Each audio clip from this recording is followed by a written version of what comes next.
You are now listening to the Someone's Favorite Productions podcast network. Hello there, and welcome back. What is this place? Disconnected. Disconnected. Disconnected. Disconnected. Disconnected. Disconnected. Disconnected. Disconnected. Disconnected. Disconnected. Disconnected. Disconnected. Disconnected. Disconnected. I'm starting to feel disconnected. You have reached a number that has been disconnected. Hello there, and welcome to another live Thursday night on Reconnected this week with somebody that I've had the wonderful pleasure of meeting in person, Mr. Conor Holt. Hi, Conor. Hi, Ryan. Thanks so much for having me. I'm thrilled to be here, and hello to everyone watching, listening. Love the background, love the shelves. How's everything been lately? Oh, doing all right. I just got back from a trip home to Minnesota. That was fun. High school friend's wedding. Yeah. And, back in LA, but it was surprisingly warm in Minnesota. I was very disappointed. I was ready for sweater weather, but it was actually kind of a heat wave. And it's still pretty warm here in LA because it's in Los Angeles. So not really October in my mind, but I know it is, but it doesn't feel like it. So maybe by November, who knows? You've been doing kind of a lot of traveling over the last couple of months. I was over in Ireland for a wedding too. I have family in Ireland, so I was there for a cousin's wedding. Yeah, so that was a great time. Hadn't been there in many years. And then, my biggest trip of the year was I went over to Pennsylvania for the 9th annual VHS Fest at the Mahoning Drive-In Theater. My first time ever going to that, so that was pretty awesome. As you can see, I'm a bit of a fan of VHS. That's what I was about to say. For anybody that doesn't know or doesn't see, as you can see from the name on the screen, VHS Spectacular is what his name is across social media. So why the VHS love? I'm sure everybody asked that in 2025, but I think it's important, especially on the night when we're going to talk about a studio VHS release as part of the announcement. That's kind of weird. You're right. I think that's just indicative of how VHS is coming back, baby. As a 90s kid, I grew up with VHS. I have a lot of memories of popping in those tapes, renting them from Hollywood Video or Blockbuster, whatever you chose. And so it's a lot of nostalgia for me. But then definitely it was around like 2018. I started like, hey, I really like VHS. I think it's kind of it's fun to collect, the look of it, the feel of it, nostalgia, but also realizing there were a lot of films that weren't available on DVD or Blu-ray. So I wanted to collect those or different versions, like, edited versions or unreleased versions. So I started collecting those. And then during COVID, there was a big explosion of people creating VHS accounts, sharing, swapping tapes, selling, buying. And then once things opened up again, here in Los Angeles, we had 2 stores open up right afterwards. We had Be Kind Video and Whammy, both places that sell VHS tapes, like in a real location. And there's been so many VHS swaps now here in Los Angeles, because I started seeing them like in like Austin or Seattle. Like, hey, we got this in Los Angeles, and now Los Angeles has so many of them. Like every weekend, there's a VHS swap, it seems. So and now we're seeing studios put out these sort of anniversary VHS. Actually, right here, I saw the TV Glow nice VHS tape. Look at that, baby! And this one feels right to me because it's a film that wasn't a VHS. Yeah. But it obviously should be based on the movie. It is like what's in the movie and the topic because it's exploring. It makes sense on VHS. Yeah. So I'm so happy that exists. I also don't want to open it. It's too precious. But I think that's just we've seen the vinyl grow and grow every year. Some musicians put out their albums on cassette tapes now as well. So. I think now we're seeing these new VHS tapes. We're seeing this kind of like, hey, people will pay for nostalgia. It's true. Is that not a recession indicator? But tonight that was on VHS. The American Psycho is something that was previously on VHS, and so to get it again, I know it's and that one's funny because like it was released on VHS, so like now it's a new VHS, like. So is it better than my old VHS? Well, whatever. I mean, it's new, but you can guarantee no mold, I guess. I guess you're right. I remember Well, hopefully. years on the Pulp Fiction DVD or one of his interviews, Tarantino talked about how like he wasn't a fan of VHS because of pan and scans, but said I personally approved it, so I have personally done all the panning and scanning myself. So it's a good VHS. Don't worry, I approved all the panning and scanning that happens in the film. Like, all right, well, he checked it out. Yeah. So yeah, I mean, lots of VHS love over the last couple of years from multiple companies. I mean, you got places like Lunch Meat that's still doing special editions multiple times a year. You've got TerrorVision doing stuff on VHS. Yeah. You've got A24 has done a few now. I think it's not just one. Yeah, they did Climax as well. Yeah, that's one of the other ones. Yeah. But yeah, I mean, more and more of these are doing well. I mean, even like Scarecrow Video, you can still rent VHS. Over Scarecrow. Internet. Shout out to Scarecrow. What an incredible video store. The fact that they have VHS, so many available to rent. Like you have to like put down a deposit, I think. Yeah. Scarecrow does allow you to rent DVDs for the mail, which is awesome. I've done that. But yeah, you can't rent the VHS through mail. They're protected, which is good. But here in LA, I volunteer with Vidiots, which is a major video store, and it has a cinema as well. But they have a huge collection of VHS as well. So I'm helping volunteer with them to catalog and eventually digitize all of their rare VHS tapes. So hopefully in a few years, maybe we'll be able to rent those as well. Yeah, would be swell. There's so many that just we can't, like we'll talk about one tonight that I didn't think would get a Blu-ray, and it's being announced tonight. So we'll talk about that. But just like you don't know. Like, sometimes you may wait years and it still isn't available on disc. That's true. You also, I mean, I don't know how much you want to reveal. You work some in the industry. Can you share some of what you do? I work in post-production, mostly in reality TV. I moved out here to Los Angeles after college. So I'm happy to working in the industry, doing something creative, but I love that I also have hobbies like my Instagram account and I do a lot of VHS swaps here, and I just love it. I love it. Like, there's so many things to do in LA. I can volunteer at a cinema. I can volunteer at Gardena Cinema, which is a little family-run independent cinema. I can check out Beyond Fest or Cinecon Classic Film Festival. Yeah, I wrote about silent and classic films that aren't available on disc either. Yeah, and that was the next thing I was going to bring up. You've also written, and now it's been the vast majority of the physical media advocate. You've been incredible, which has led to us meeting in person. But what are some of the better stories that have gone on for writing for that? Because I know Cinecon was a big deal.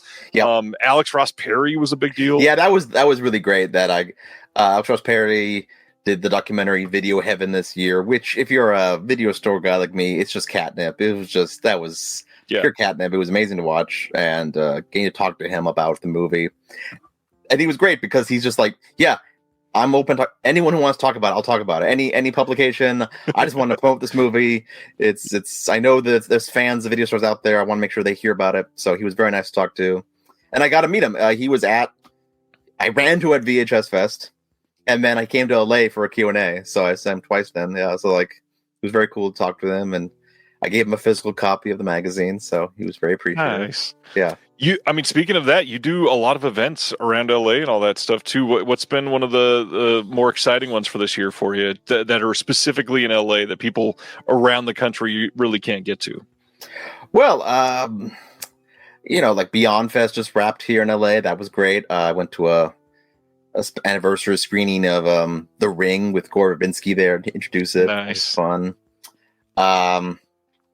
And LA has so many things. Too many things. Like there's the Bob Baker Marionette Theater. There's screenings at Whammy and Be Kind Video, and there's VHS swaps. So many VHS vendors I work with, and we do swaps all year round. I did a screening. I hosted a screening recently of El Mariachi on VHS. We projected it on a movie screen on VHS. That was fun. Nice. It looks surprisingly good. Like actually, like that tape holds up. It looks good. Like it was a low budget film, but it feels right almost on VHS because he made that film for the VHS market. So it's Rodriguez. I think most of his films kind of fit on VHS too.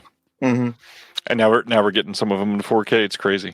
I know, yeah, that's the craziest thing. But yeah, and definitely check out the Mexico trilogy box set from who was it in England? It was friend, Arrow. Arrow, yeah. My friend Carlos Aguilar wrote the essay for that box set, so that was pretty Nice.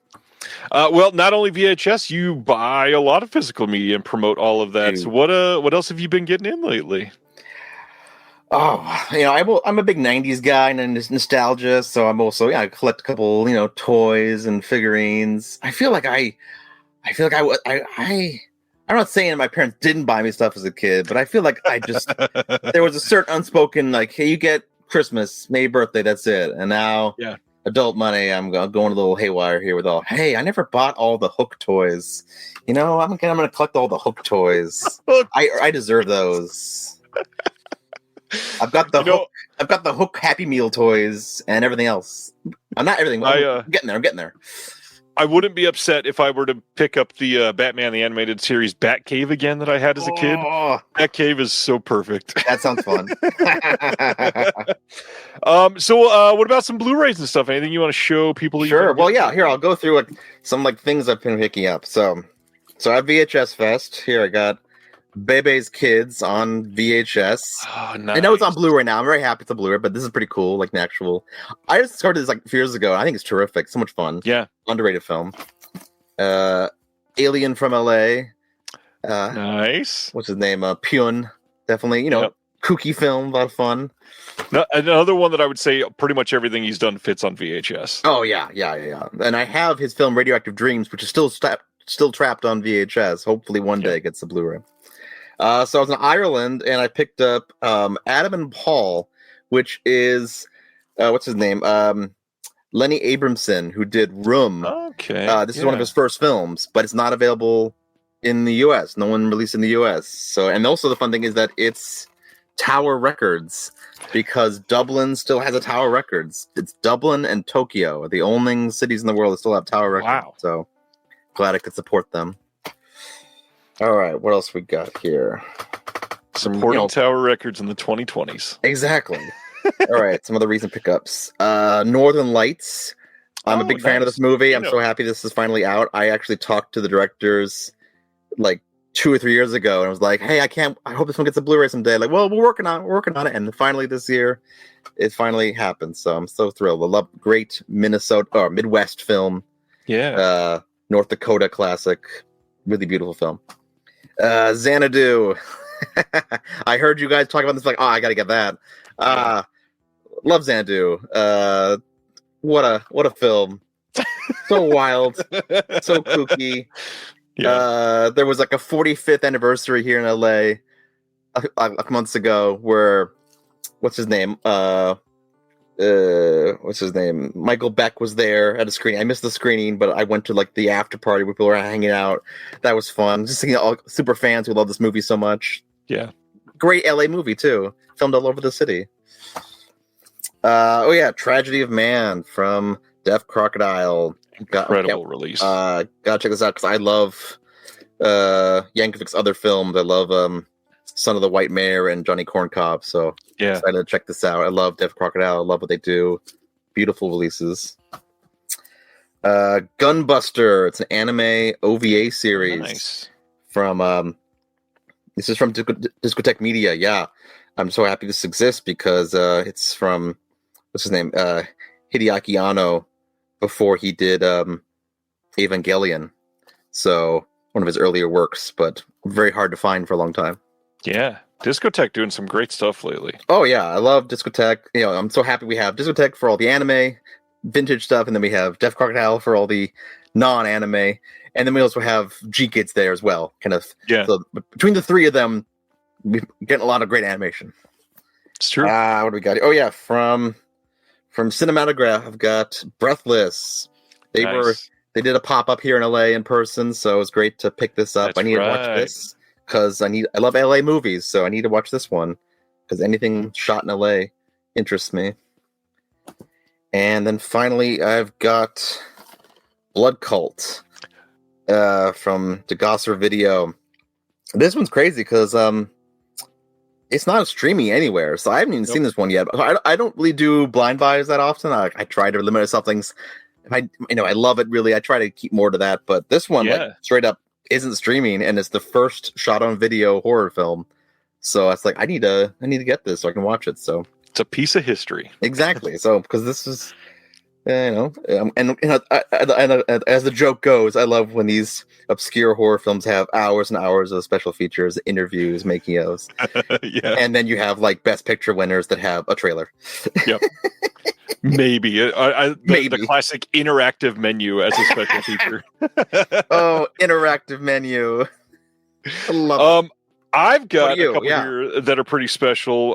One that I've not seen many people talk about, and there's a couple loud people complaining about these not being perfect. So I'm kind of curious to see how imperfect they are. But I personally, I don't think I've talked too much in depth about this, but I have 5 tattoos.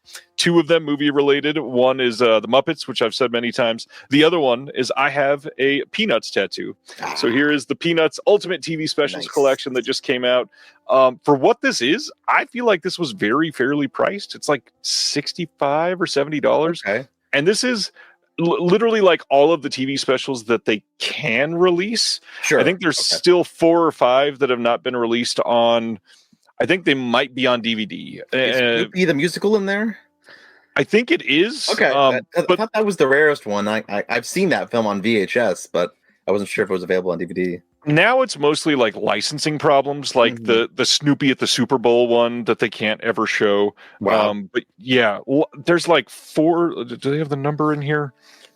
Yeah, there are 40 full specials in this, and that's pretty incredible for like $60, $70. Because you can buy like a Blu-ray of just the Charlie Brown Christmas for like $20.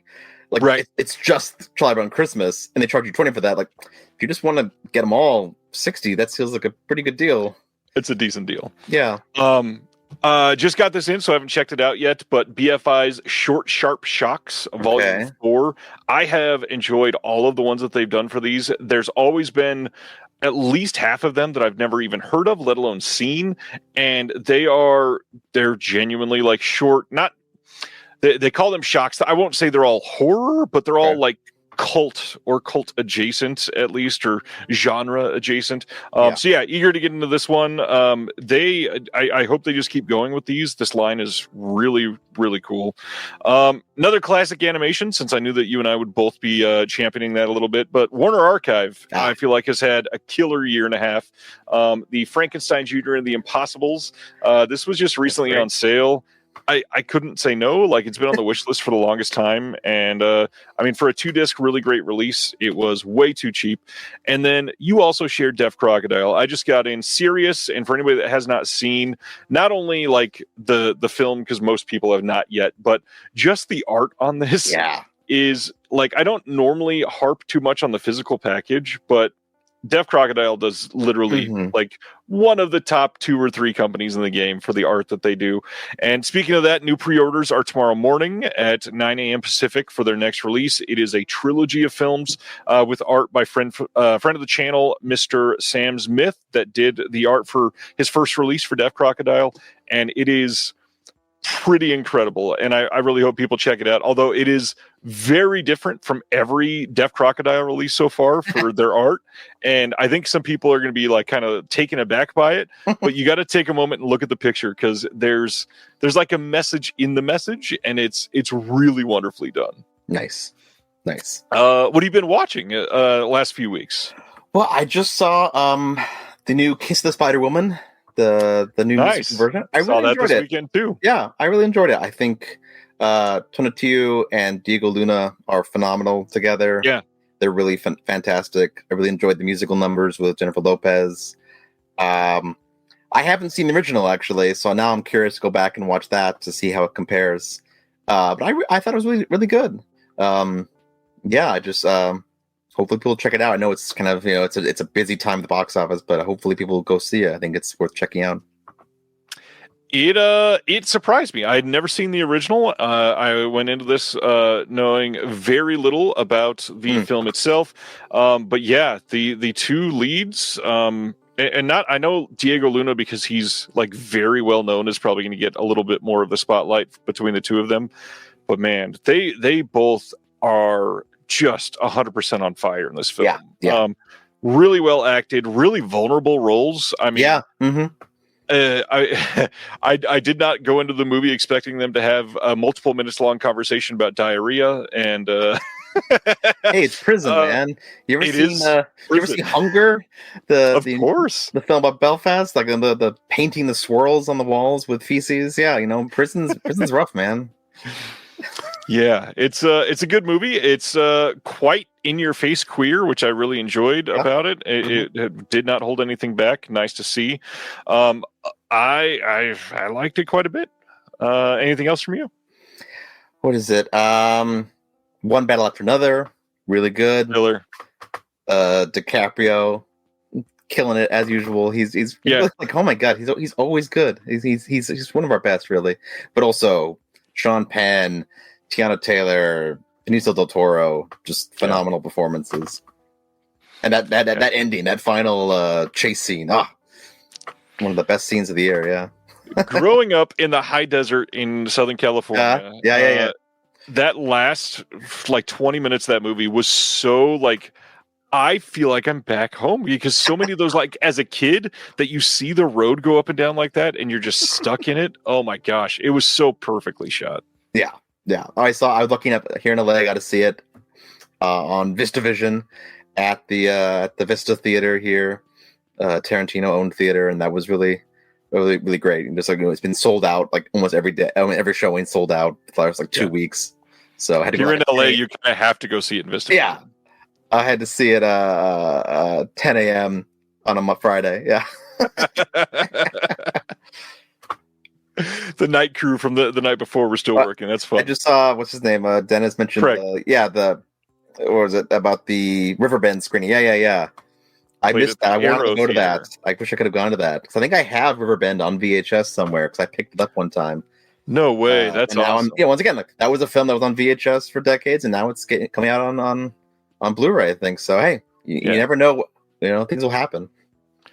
Coming out on Blu-ray after a 6K restoration, like that's amazing. Amazing 6K for a Sam Furstenberg film. I don't even know what 6K. Is that does a 6K play in the Sphere in Vegas? Like, what is the point of a 6K?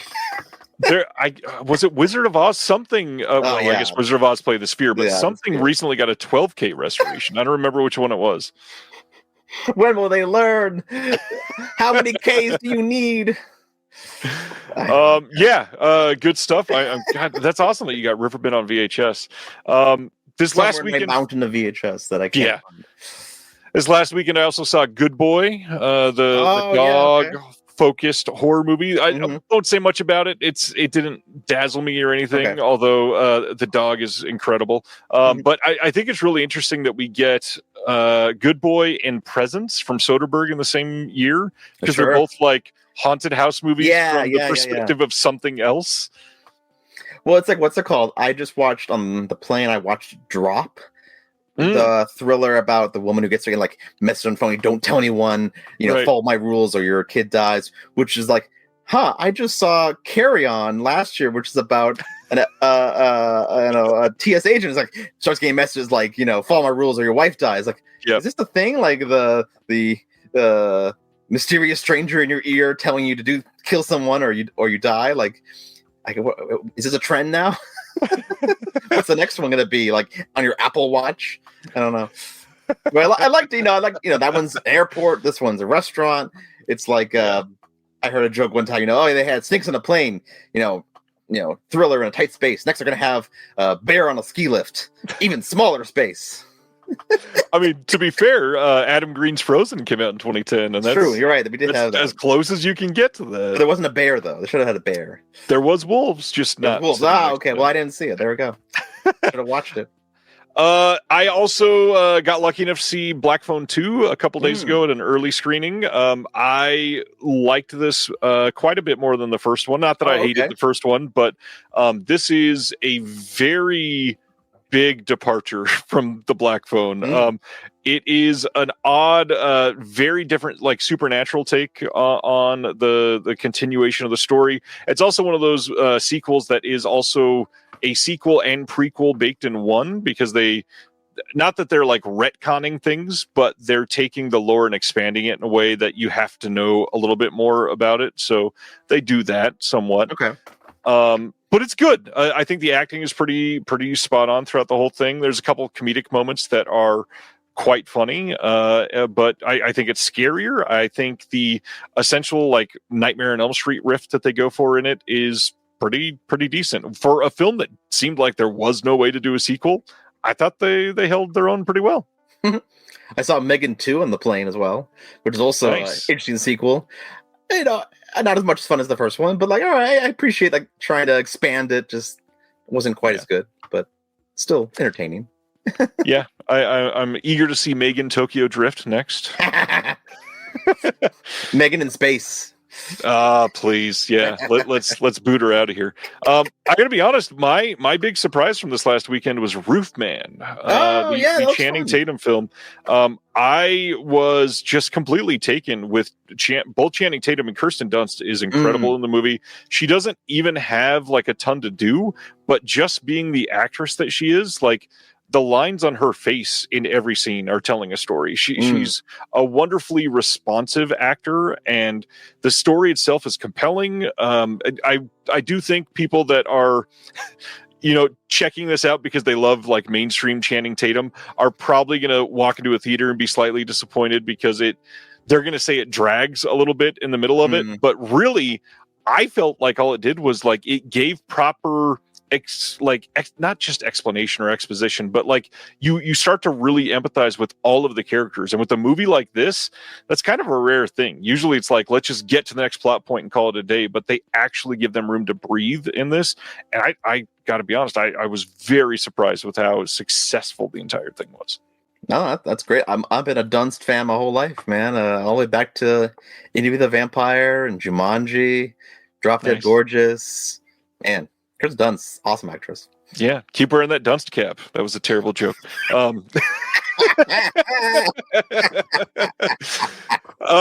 Anything else that you want to shout out? Not much else really. Support. It's Halloween, so support your repertory cinemas if you can. I feel a lot of cinemas are playing like your Screams and your Nightmare on Elm Street or your Halloweens, but go support them. The repertory cinemas are a wonderful thing, and if you got one near you, go out and buy a big popcorn and have a good time, because we got to support these cinemas as well as our physical media. Of course. Speaking of physical media, I just remembered because I must have forgotten to put it in Letterboxd, but we showed our kids Child's Play this week. It was a good time. I put in the 4K of it, which I got to say, that movie a lot grainier than I remember. Very grain heavy film scan on that one. Good movie. It's fun. It's nowhere near even like my top 4 of the whole franchise probably, but I've only seen the first one actually. So yeah, what's the best sequel? I truly love Bride of Chucky, and even if you don't go that deep into like the comedy, because by Bride of Chucky they're full in just camp mode. But Child's Play 2 is very, very good. I think that's the best one by a long shot. I just think it was hilarious because we put in Child's Play, and when it takes a minute to see the title screen, so my kid didn't know what it was at first, and then when it might have been like the good guy doll packaging finally shows up, and he went, "Is this Chucky?" And I said, "Yes, this is Child's Play."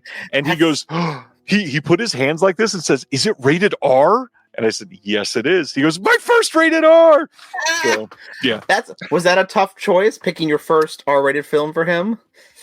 It kind of has been, because first off, there's a lot of really great PG-13s that set the stage, and then this for a rated R film, this is really tame. Like they say fuck 3 times, and I think that's the only reason that it's rated R. But right, okay, and there's not even much gore. He's creepy, but he tries to strangle her or pull her hair, but it's not really gory, But because at the screening of The Ring, Verbinski talked about like making The Ring as PG-13, and how that was always intention because they wanted it to be available for a wider audience. But like that film is a pretty hard PG-13, and it was definitely like a lot of kids, that was probably their first like really scary horror film in theaters. Like, whoa, this is really scary for that I can go see. You know, they pushed as far as they could with that PG-13. But my first R-rated film, I think, like at home, honestly, might have been like Braveheart, because my dad's a big like historical epic guy. So it might have been like Braveheart, maybe Saving Private Ryan or something. Like my dad loves war films like that. Good movies. Or Dance with Wolves R-rated?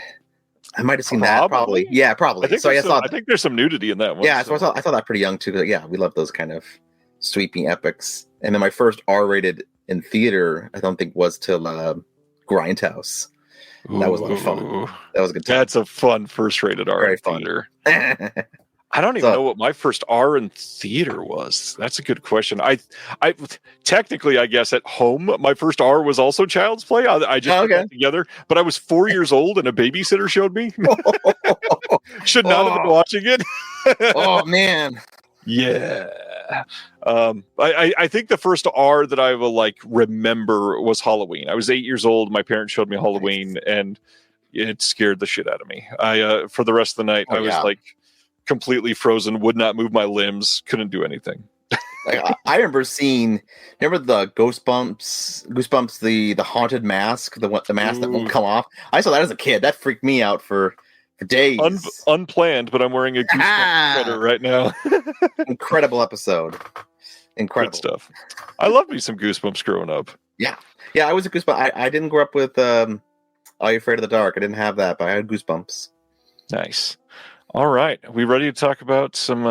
Normally I'd say Blu-rays, but VHS even tonight. It's all the table. It's all physical media, baby. Let's do it. Before I show the first title, I got to shout out. Most weeks after the show, I hang out for a while and I talk to my dear friend in the chat here, Mr. D. Sibner. And last week we were talking and we said, when the hell is Second Sight actually going to reveal Possession? And last Thursday night, I said, watch. I have a feeling it's going to be tomorrow morning. They're going to announce it, and it's going to come out on December 15th, and it's going to be a wonderful 4K box set with the original art so they don't piss people off. And all of that came true, except for I was off on the release date by 1 week. So our first title, Possession, coming on 4K and Blu-ray in the UK from Second Sight on December 8th. We got a brand new producer-approved 4K restoration with HDR and Dolby Vision. We got a dual format 3-disc edition with a 4K and 2 Blu-ray discs if you go for their deluxe. You've got the North American edit and the uncut edit on here as well. There's new audio commentary by Alexandra Heller-Nicholas and Allison Taylor. We've got some archival commentaries as well. We got a new commentary on the North American edit version from Daniel Bird and Manuela Lozic. We've got Kat Ellinger speaking on Possession. We've got the U.S. reception featurette on here, interview with the composer, all kinds of archival extras. And then, of course, big book, 220-page hardback book with new essays by Daniel Bird, Elena Lozic, and Allison Taylor, plus some old writing on the film. And then, if that's not even enough, another book, 211-page original shooting script with notes by Schwofsky himself and Frederick Tooten.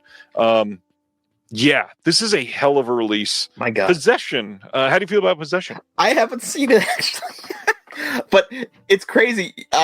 I've been told to watch it so many times. I see it all the time. Oh, I got to watch Possession. Like, I definitely feel it's definitely one of those, like, I feel in the last few years, people are discovering it. Like, oh, you got to watch this. So I'm late to the party, but definitely this is gorgeous. The fact that, you know, it's always incredible to see what they're doing with physical media, how much they're giving you, the script, you know, the box set, you know, it's wild. And like, it's always like, I haven't seen it, but like, it's like, there are certain movies, like if my favorite movie got this box set, like, I'm like, oh my God, it's amazing. So Stan is asking in the chat, how overpriced is it? Now, for a 4K and 2 Blu-ray disc release with 2 giant books in a full box set with 6 art cards and all the Second Sight extras and all that stuff, U.S. retailers are selling this for $65. To me, that doesn't seem overpriced at all for this giant of a release. I will point out that a studio this week announced a VHS release of American Psycho, and that was $30. And that sold out. So yeah, this is to me, this seems very fairly priced for 400 pages worth of books plus 3 discs in a box. Yeah, that's a decent price. Yeah, like I said, like if this is your favorite movie, hey, my friend Joey's there. Hey, my friend Razor Crank there. He wants you to watch Possession with him. We can watch it together, Joey. Because yeah, like I think, like I said, like, if this is your favorite movie, and you're obsessed with knowing more about it, then this is what you want to get. This is what you want. Yeah. I get it, Eric Vincent. I understand. Like, I just bought the international release. I that's happened. We'll talk about one of these films tonight. Like, I was almost gonna buy it. Like, I'm gonna wait, and then yes, a U.S. release came. Like, good. I don't have to buy the $4 and pay the shipping. Yeah. But you're right. It's always should I wait? Should I get it now? You don't know. It's a tough. It's tough.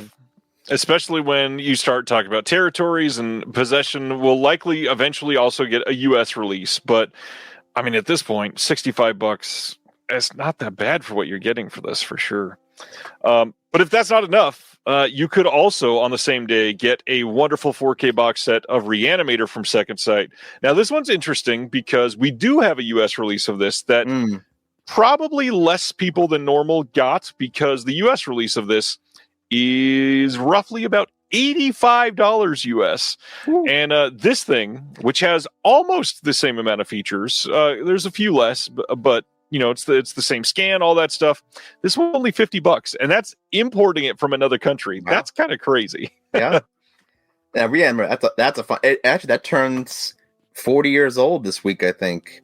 That sounds right. That's a fun movie. I haven't seen the sequel, but man, Reanimator is a good time. It's a wacky, fun movie. Yeah, love this movie. Love me everybody associated with this silly franchise. I mean, it's hard to turn down Barbara Crampton and Jeffrey Combs and Stuart Gordon. This is amazing. Check out Reanimator. I will say the 4K looks amazing. This will make anybody happy that has either never seen it, or maybe you're upgrading all the way from VHS or DVD. It's huge. Mm-hmm. If you already got the Blu-ray, the Arrow Blu-ray, it is a step up, but don't feel like you have to get it. That Arrow Blu-ray was absolutely incredible when it came out, for sure. Yeah. All right, so that was Second Sight, and now it's time to get into Terror Vision, putting out their Shoestring Slashers Volume 2 box set. This is coming in first quarter of 2026. You can pre-order this now as part of their 13 weeks of Halloween. Use the code COMBINE, all capitals, if you want to save on shipping and you've already got something in. The films in this, we've got Blood Symbol. This one is on the next page, so I don't know the year. 1992. The next one in the box set is Night of the Dribbler. I love that cover. It's such a silly cover. It's a fun cover. I like it. It is such a fun cover. Night of the Dribbler, I Am Lost. This one is 1990. And then the third and final one in here is Bloodspell, and that is 1988. I believe at least 2 of these were shot on video this time. It might even be all 3.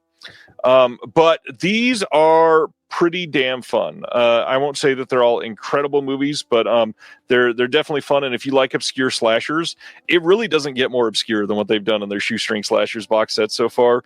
I think you're going to be happy. Plus, all of them, lots of extras. We've got people that are involved in the films. Alexandra Heller Nicholas is doing visual essays. There is a lot to get into here. New commentaries, new interviews. Every single film gets a bunch of new extras. Have you seen any of these 3? No, I haven't seen any of these. But so once again, I'm happy that we're at a point where even the most obscure films are getting proper releases. That's very exciting. I think that's a good thing for everyone. But man, yeah, I have never heard of any of these. Yeah, that is the way to do it, especially when you're calling it shoestring. Then we got a whole bunch. Like, Warner Archive has stepped up their output. For a long time, we were happy getting maybe 3 releases in a month, and now they're like, screw it, we're releasing everything. So we've got a big month. All of these coming on November 18th on Blu-ray in the U.S. from Warner Archive. First one, we've got the Marx Brothers at the Circus from 1939. This has the Our Gang comedy short Dog Days on it, the MGM cartoon Jitterbug Follies. We've got the Leo is on the Air radio promo, which is an audio-only thing, and then a theatrical trailer on here. Marx Brothers, seen much from them? I haven't seen this one, but I love Duck Soup. That's a classic. But yeah, I've seen Duck Soup, and I've seen is it Marx Brothers? Is it the opera, or is it? That's the one. The other one, I forget the one. Duck Soup, definitely great, but I definitely should see more Marx Brothers. It's one of those like. I keep saying I should just like a couple of things. I should just watch all Marx Brothers. I never see any W.C. Field. I should watch all of W.C. Field. You know, because I've seen I love Chaplin, so I've seen basically every Chaplin film. But there's definitely Night of the Opera. Thank you. There's definitely some the Thin Man series. I've seen none of those. There's like 5-6 of those movies. I should watch those sometime. You know? That's a good series. Yeah. So that's the Marx Brothers. Next is The Iron Mistress. This is from 1952 with Alan Ladd and Virginia Mayo. This one has the WB cartoons Cracked Quack and Hair Lift, and then the trailers on there as well. 4K scan of the original Technicolor camera negatives on this one. This is bound to look gorgeous. Warner Archive just does incredible work on their restorations. I had somebody comment on this one, and I feel like it was somebody here. It might have been Jim Tudor. Jim, if you're watching, hi. I think he said, "I'll take an Alan Ladd, please hold DeMeo," and I laughed quite a bit. Very good. Yeah. Next up, speaking of the Thin Man, we've got the two stars of the Thin Man, William Powell and Myrna Loy in I Love You Again. This is from 1940. This one's going to have the Lux Radio Theater broadcast with Myrna Loy and Cary Grant. And then Fitzpatrick Travel Talk short subject, Cavalcade of San Francisco, plus an MGM cartoon, The Milky Way, and a trailer. Once again, 4K scan of the preservation elements. I've never seen this one, but Powell and Loy are great together, so I'm sure this is incredible. Yeah, no, definitely. Sounds good to me. Moving to our next one, we've got It's Love I'm After with Leslie Howard, Betty Davis, and Olivia de Havilland.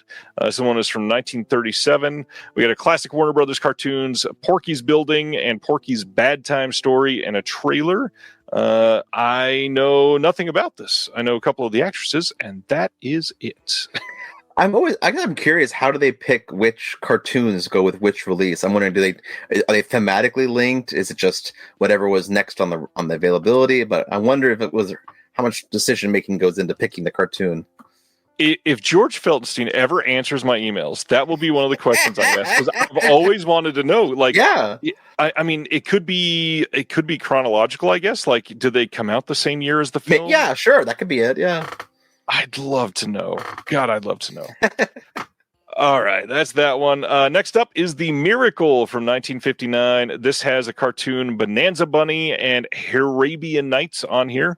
Also has a trailer. And then again, like we talked about with Riverbend, 6K scans of the original Technicolor camera negatives. That's wild. This is going to be beautiful, no doubt. Just amazing. Next up is Silver River with Errol Flynn. We're going to be talking about him in just a few minutes again. November 18th for this one again. This is from 1948. We got the classic Warner Brothers cartoons Rabbit Punch and Two Gophers from Texas, plus the trailer on here. And this one is a 4K scan of the original nitrate negatives. And then The Bride Came COD from 1941 with James Cagney and Betty Davis. I have always heard that this one is great. Have not had a chance to see it. This one has quite a lot of extras for Warner Archive. We've got Warner Night at the Movies 1941, a short subject gallery, vintage newsreel, musical shorts, Carnival of Rhythm, and the Oscar-nominated 40 Boys and a Song. We've got classic Warner Brothers cartoons, Porky's Pooch, Rhapsody and Rivets, and Saddle Silly. Saddle Silly. We've also got the theatrical trailer for Honeymoon for Three, plus a bonus cartoon, The Bird Came COD, then a Lux Radio Theater broadcast of The Bride Came COD with Bob Hope and Hedy Lamarr, plus the trailer. And yes, this is a 4K scan. Like, that is a lot for a Warner Archive disc. And this is going to go on sale for like $13. How do you argue with that? Yeah.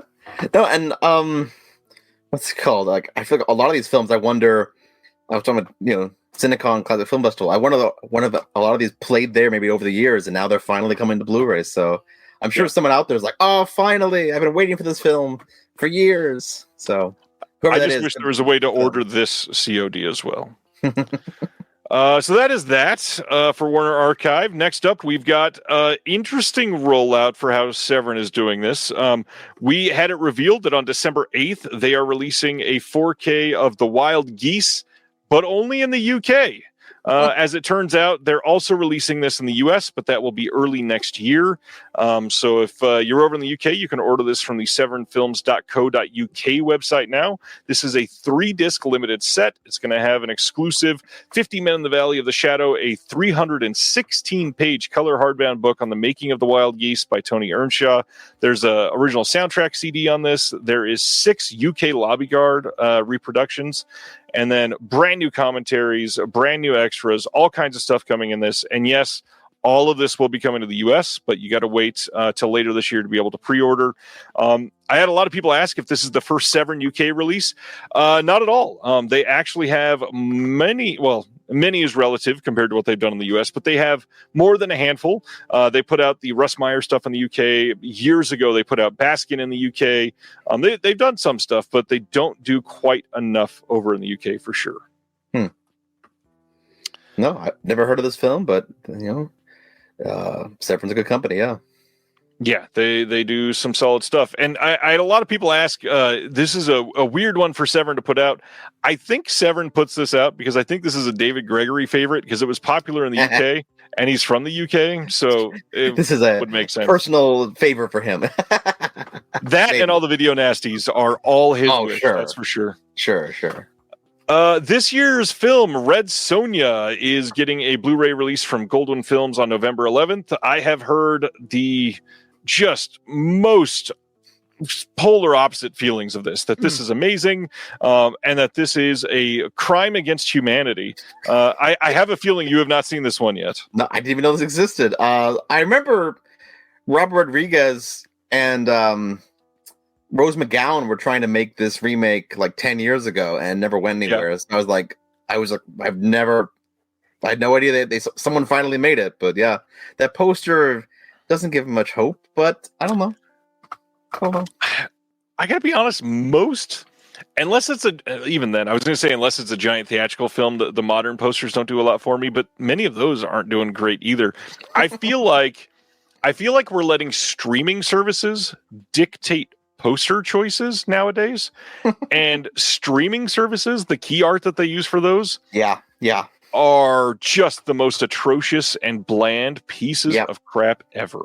Yep, totally agree. Just close up of a face. Yeah, if you're lucky, and like maybe the title sometimes. You like George Clooney? Click on his face. You'll watch anything with that slob in it. Speaking of terrible posters, coming out October 27th in the UK on Blu-ray from Dazzler Media is Diced. This is the worst title ever. Diced Reloaded. I have heard this is awful. It definitely looks awful. Adam, thank you for that. I'm going to go back to that last one as we were talking about it. I meant to bring this up at the beginning and totally forgot. It's kind of crazy in a week where we have lost Hollywood great in Diane Keaton, a music great in Ace Frehley, that possibly overshadowing both of them is by far the most prolific, most well-known cinematic poster artist of all time, Mr. Drew Struzan. He has done many of the most famous posters that you've seen. The most famous posters for Star Wars that are giant are just some of the examples of stuff that you've appreciated from him and just probably not even known the name for many people. Drew is a powerhouse of talent. He's had books dedicated to his oeuvre. He is just... The documentary about him is great. Yeah, it's incredible. Oh God! See, Brendan brought up D'Angelo. For some reason, I thought D'Angelo was last week. That's why I didn't say anything. It's been a crazy week for big deaths. Yeah. No, Drew Struzan, they'll be like some of my favorite posters of all time are Drew's. And just last week, just a few weeks ago, we lost the Italian poster artist, Yeah. who did all the posters for Once Upon a Time in Hollywood. Yeah, but it's rough. Like, you know, I know he had been sick for a while there, but still, it's a major loss. But yeah, Diane Keaton though, that was really shocking to me. Actually, I think I just didn't expect it, so that caught me off guard. Pneumonia too. They just announced that today. God. It's crazy how quick that can happen. Mm-hmm. All right, we go from Drew Struzan to Thriller, A Cruel Picture. December 1st, 4K in the UK from Screenbound. This keeps happening, that they are putting out Vinegar Syndrome titles essentially on the same disc, but over in the UK, all of this is likely going to be nearly identical to the Vinegar Syndrome release. You got a sticker sheet and a poster if you want it, and for anybody in the UK, this will likely be cheaper if you did not get the Vinegar Syndrome one yet. That being said, I would still trust the Vinegar Syndrome disc over this one. It's probably got better encoding and stuff. But Thriller, A Cruel Picture. Next up, this year's Anemone is coming on 4K, I think, and I only say I think because of the way that they designed the cover for this.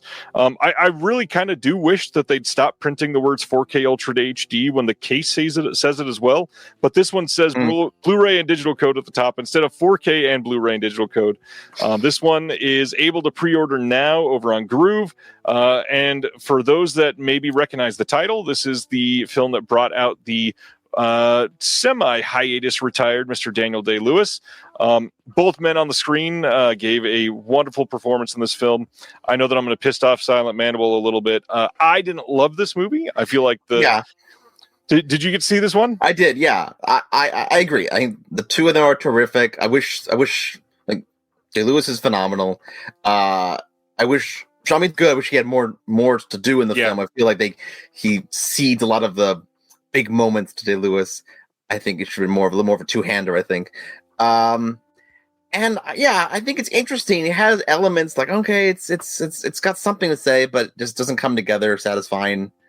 And I think it's fascinating to me because Day-Lewis, some of his most famous roles, In the Name of the Father and The Boxer, are about Northern Ireland, where he plays an Irishman trapped in Northern Ireland in that conflict, in the Troubles. And now we have, for all these years, the reverse of that. Now he's playing a former British soldier. That was just very fun to see him, like, of all things to come back and do after 10 years. This is the project that he comes back with and that he co-wrote with his son. So that was fascinating, just as like a bit of his own like meta-textual quality of his career. Yeah, like he's good in it. I'm happy he's acting in it, but I just wish there was more meat on the bone or something. Yeah, I agree with that fully. That being said, I will say I really have high hopes for Ronan Day-Lewis to direct more. Because it was shot beautifully. Yeah, it was. There's a couple scenes in this, specifically like the storm scene is so well done and kinetic, and I would like to see this one again on 4K at home in a dark room, but it's a good movie. Check it out. It's just not a great movie. Yeah. Next, I am so surprised this is getting a release. This is incredible. December 2nd, Universal is releasing Scott Pilgrim Takes Off, the complete limited series. This was a Netflix limited series. You can pre-order this now. Quite inexpensive, too, for what it is, for it being a Netflix title. Expected more. This is kind of a big deal for a lot of people that were fans of the film because it got pretty much the entire original cast to come back. Yeah. And even Edgar Wright is involved. Like, you could not ask for a better version of an animated show for such a beloved fan base. You clearly love it. Tell us about it. Oh, I love this show. I think it's phenomenal. And it's so funny because I have a friend who I like Connor, but I wish they had just done the graphic novel. And I understand that argument, because if you've seen the show, you know it takes a lot of changes and kind of rewrites the story. But I think what it does with that, I think the changes it makes, the alternative reality it creates is so clever and so unique. It makes me think about it in so many different ways. Brings up new, makes characters I thought were one way completely throws them on their head and shows a different side to them. I thought, and I love the animation by by Science Saru. It's just beautifully made. Love the cast coming back for this. And yeah, I was just so shocked to see it getting a Blu-ray. I'm thrilled by that. It's awesome. Next up in Australia, we got a couple 4K announcements. These are both coming on 4K Steelbook from Imprint, and this first one is Beastmaster from 1982, the same film that was put out by Vinegar Syndrome a handful of years ago. This has I believe, pretty much everything that was on the Vinegar Syndrome disc. We've got the special VFX cut on a Blu-ray as well, so it's a big 3-disc release. Tons of extras on here. If you love the film, this is going to be a great way to get it. It is a steelbook from Imprint, which means it's pricey, but it's not like The Last Seduction pricey or Halloween pricey. It's medium pricey. There's pricey and there's almost pricey. You're lucky your friend is almost pricey. And if Beastmaster is not enough for you, one that a lot of people lump together, we also have The Sword and the Sorcerer. This one was released here in the States by Scream Factory, another Albert Pune, like we were talking about. We've got a 2-disc release here, again, 4K Steelbook, both of these coming on January 7th of 2026. And looks like fun releases. Yeah, it's a fun. I'm just praying for the day we get the Radioactive Dreams Blu-ray. Someone out there, come on, figure out the legal. There's some kind of like copyright or contract kerfuffle, and that's why it's stuck on VHS. But hopefully one day, I would love to see that film get like a fancy edition like this. I wish. Michael Smith in the comment is responding to the Warner Archive question from 20 minutes ago or whatever.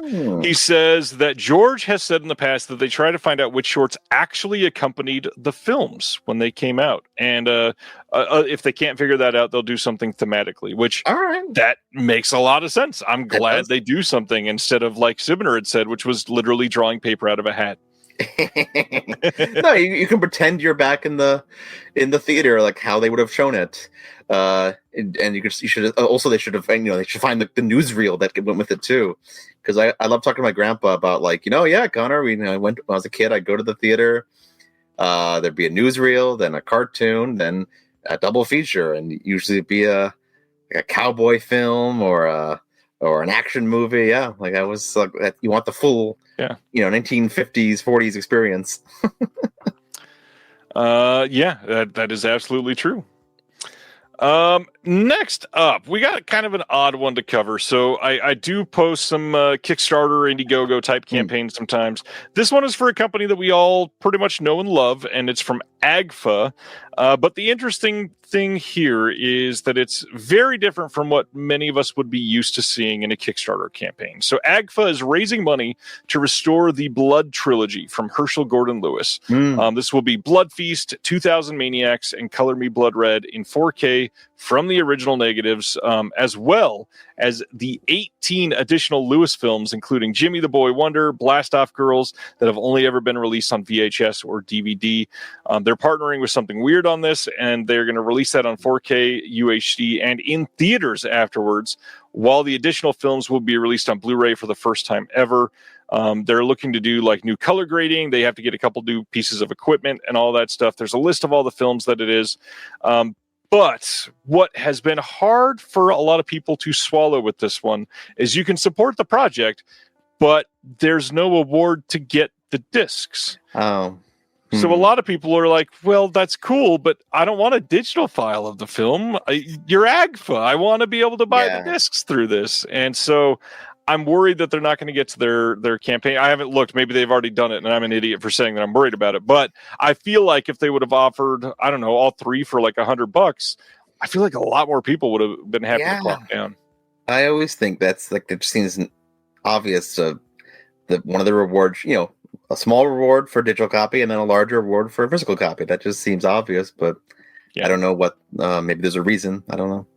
Yeah, I don't know. I need to look into this one more because I've not donated or anything like that. I have not considered. But yeah, a lot of people kind of irritated in the comments, which in a way I kind of get it.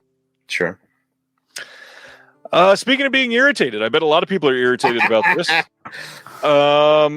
In late November, Vinegar Syndrome is releasing The Keep on 4K. What is this? They've done that already. Yes, they're doing it again as part of a new imprint called VSR, and that stands for Vinegar Syndrome Retail. It is a retail-focused initiative designed to provide indie retailers with exclusive re-releases, beginning with Michael Mann's The Keep. This sold out so fast that a lot of people were not able to get a slipcover with it or the booklet, but now you can get both again, almost a year after it's been sold out, and many people have bought standard editions. So, yes, that is the part where people are going to get frustrated. You can already pre-order this at Orbit, Diabolic, Brother Belial. I think Odyssey Movies has it. Lots and lots and lots of people you can pre-order this from online. With art done from a friend of the channel, Mr. Sam Smith, as I mentioned earlier, for the Deaf Crocodile release coming out tomorrow. But yeah, I can see why people would be upset about this. Yeah, that's you're right. It's the nature of these. Some of these physical media releases are like sold as limited editions, so you get one chance, and then but if it sells out, maybe they're like, "How much? Make some more." But then you sold me limited edition. Well, we made more then. So I'm happy people can check it out. This is a strange film. Like I'm hoping for the day we get the director's cut, or at least the unedited version. So watching it several years ago, like, this feels like there's scenes missing for sure. There's subplots missing. So I'm hoping for one day maybe we get the even if it's just a bootleg or something, just give me the actual full version. Because it's like I made this list on Letterboxd. It was like early films by great directors that are in the sci-fi horror genre that they've disowned, but they're still pretty interesting. We got The Keep from Michael Mann. We got David Lynch's Dune, Fincher's Alien 3. And I got those three right now. Maybe there's more, but those are all like, all of them are so like, it was a total mess. I hated working on it. It cut so much. Like, but there's still cool stuff in it. I still like these movies. But yes, I would have loved to have seen their unfiltered versions. But like, hey man, I'm a big fan of the Lynch's Dune, despite all the problems it has. But these films are fun. They're interesting, and they're part of a filmography that you might love. So you should check it out. I would love for somebody to unearth it. I know Michael Mann has said that the material doesn't exist anymore, but man, that was not a pun on this name. But man. It would be wonderful if somebody could ever do that, but I'm not crossing my fingers for that one. Next, Kino Lorber, December 2nd, Blu-ray coming of Hannah K. This is from 1983. It was starring Gabriel Byrne, Jill Clayburgh, and this has new audio commentary by Elaine Silver and James Orsini. There's a new interview with the actor David Clennon. It's almost 20 minutes long. I know nothing about this other than here. Dun, da, da. I've seen this because I have the VHS. Nice. And I picked this up, I don't know, a year ago or something, and like, I should watch this. And then, lo and behold, I see, wow, it's finally coming to disc. It's never been on disc before, I believe, at least not in the US. So I checked it out. It's very interesting. It's considered the first American or Western film to address the Palestinian-Israeli conflict and be sympathetic towards the Palestinian character. There's a character in the film played by where's his name? I'm not sure I get his name right. He's a Palestinian actor who he's still working today. Is it Mohammed Bakri? Mohammed Bakri. He has become kind of one of the most prominent Palestinian actors now. His children are all actors too, and he plays this man who is arrested for crossing the border illegally because his home falls under Israeli land jurisdiction now, and she is his lawyer who is defending his right to return home to his family ancestral home.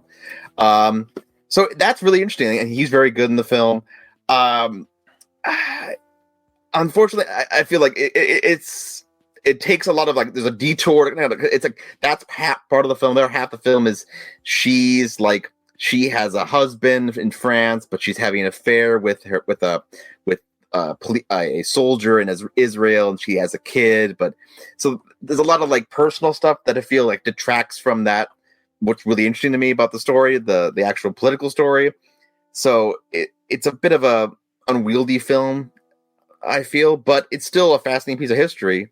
The fact that it is this sort of landmark film in depictions of Palestine. So I'm really happy it's going to be available. At least people can talk about it and check it out for themselves. Because it's worth checking out, seeing a film in the times we're living in right now, looking back to the 80s and how sadly things have been violent for a long time. It's been very difficult situation for a long time. So I'm happy to see a positive Palestinian character in a film get some discs. I think saying it's been a long time is quite underselling how long the conflict has been happening. Mm-hmm. Exactly. Next, on December 9th, Kino is releasing the anthology horror film Dead of Night from 1945. I talked about this one fairly recently, so I'll let Connor have his moment. But as far as I can tell, no new extras on this. It does carry over the commentary from Tim Lucas. Have you seen Dead of Night, sir? I have not. Sorry. Interesting. I definitely recommend it. If you like horror anthologies, this is the granddaddy. I love the idea that it's like multiple directors. That's very cool. Yeah. That's really interesting to me. Yeah. It is pretty damn good. It definitely did a lot to set the tone for anthologies. Cool. Here's a big one. Next year, Kino is releasing a 4K of Norman Jewison's Jesus Christ Superstar. Have you seen this one, Connor? I haven't. I was talking to my mom. She said she's a big fan of the musical, so I feel like I should check this out. 'Cause I know some of this. I know the main song, Jesus Christ, Superstar. I know, but like I've never seen it. No. It is absolutely worth the watch. Definitely worth your time. This year's Lurker. Did you get to see Lurker? No, I've heard good things. Yeah, but I missed this one. Yeah. This one is from this year, coming on November 25th on Blu-ray from Mubi here in the U.S., from what I can tell. No extras that I can find on this one. This is a good movie. This is definitely one that they are entering into like the stalker fandom sort of relationship dichotomy type of genre that has been being built over the last few years. I enjoyed this one in the theater, and I walked out not that I hated it, but it was like, oh, that was a nice like 3.5 star film. And then it just didn't leave my mind for like a week. And I went, oh, wait, did I love that movie? Okay. Yeah, it's quite good. The two main performances in this are incredible, very vulnerable, really well done. Really, really happy with it. Cool. Big for this crowd. Gabby's Dollhouse is getting a Blu-ray release on November 25th from Universal. No joke, I've heard this is actually pretty good. I likely will not see it, but hey, Kristen Wiig is funny. Oh yeah, hey, Chris Wiig's great. I'm glad she's doing stuff. You ever seen what's the film she made? It's a comedy where she gets her own talk show. Oh God, what is that film? Oh. Yes. Welcome to Me. That's a fun movie. That's a wild movie. She plays this woman who inherits a lot of money and like starts her own talk show where she interviews people in her life. It's a wild film, but a very good performance from her. She's always funny. I mean, even in small parts like in Adventureland, she's great in Adventureland. Got Barb and Star Twins is amazing. Barb and Star is so good. She's so good in that. That's such a fun movie. Next up is the Big Blue, coming to 4K Steelbook over in the UK from Studio Canal on December 1st. This is the brand new 4K restoration that has been going around. You've got a few different discs in this one. You've got the extended cut and the theatrical cut on 4K and Blu-ray. It also has making of documentary. And I've not seen this one, but it is one of the Luc Besson films that's in that upcoming collection that was announced as well. Cool. Yeah. This looks like a good steelbook, too. Speaking of steelbooks, next one is Jarhead, coming to 4K steelbook and standard release. This is coming in the UK on December 9th, in the US on December 10th. This one has a bunch of archival extras. No interviews or anything that's brand new from what I can tell, but 4K should look good because the Blu-ray in this did not look very good. So I'm hoping this is a nice big update. It's a good movie. It's a semi-hard movie to watch. Did you ever see Jarhead? No, is it about the Desert Storm, or is it about which war is it? Oh, The 90s, right? I think it is. Yeah. Oh, I haven't seen it, but it's like, what is the defining film about like the 90s Desert Storm conflict? I guess. Well, I guess Three Kings really is the defining film. Possibly that's the best film probably. But look, is there a defining film about the Iraq War of the 2000s? I don't know. Yeah. Is there a platoon for that war? I don't know. But yeah, never seen it. Good movie. I kind of like Jake just said, I don't think I've seen this since theaters, so it's been a long time on this one. That was also, not to make it super personal, but it was also a really weird time for me to see this in theaters because I was 18 when this came out, and I had multiple friends being shipped out to Afghanistan. Wow. So watching this movie was like, oh, this is not a good time for me to try to be worrying about people. Ooh, yeah. Next, it is time for the Arrow Harvest Season Sale. This is happening right now, going on until November 3rd. As usual, the UK sales prices are at least a little bit better than the US prices. So if you are region free, I would check that out. But also remember, there's some Arrow stuff that if you're not region free, it's actually a region-free disc, so you don't need to worry about that, and you could get from the UK side. If I remember right, the math is that if you get like 4 titles at least, the free, not free shipping, but the shipping becomes where it's worth it, and stuff is actually cheaper than buying from the US site. So if you're planning on spending more than, we'll say, 4 titles, I think it makes sense to at least check it out.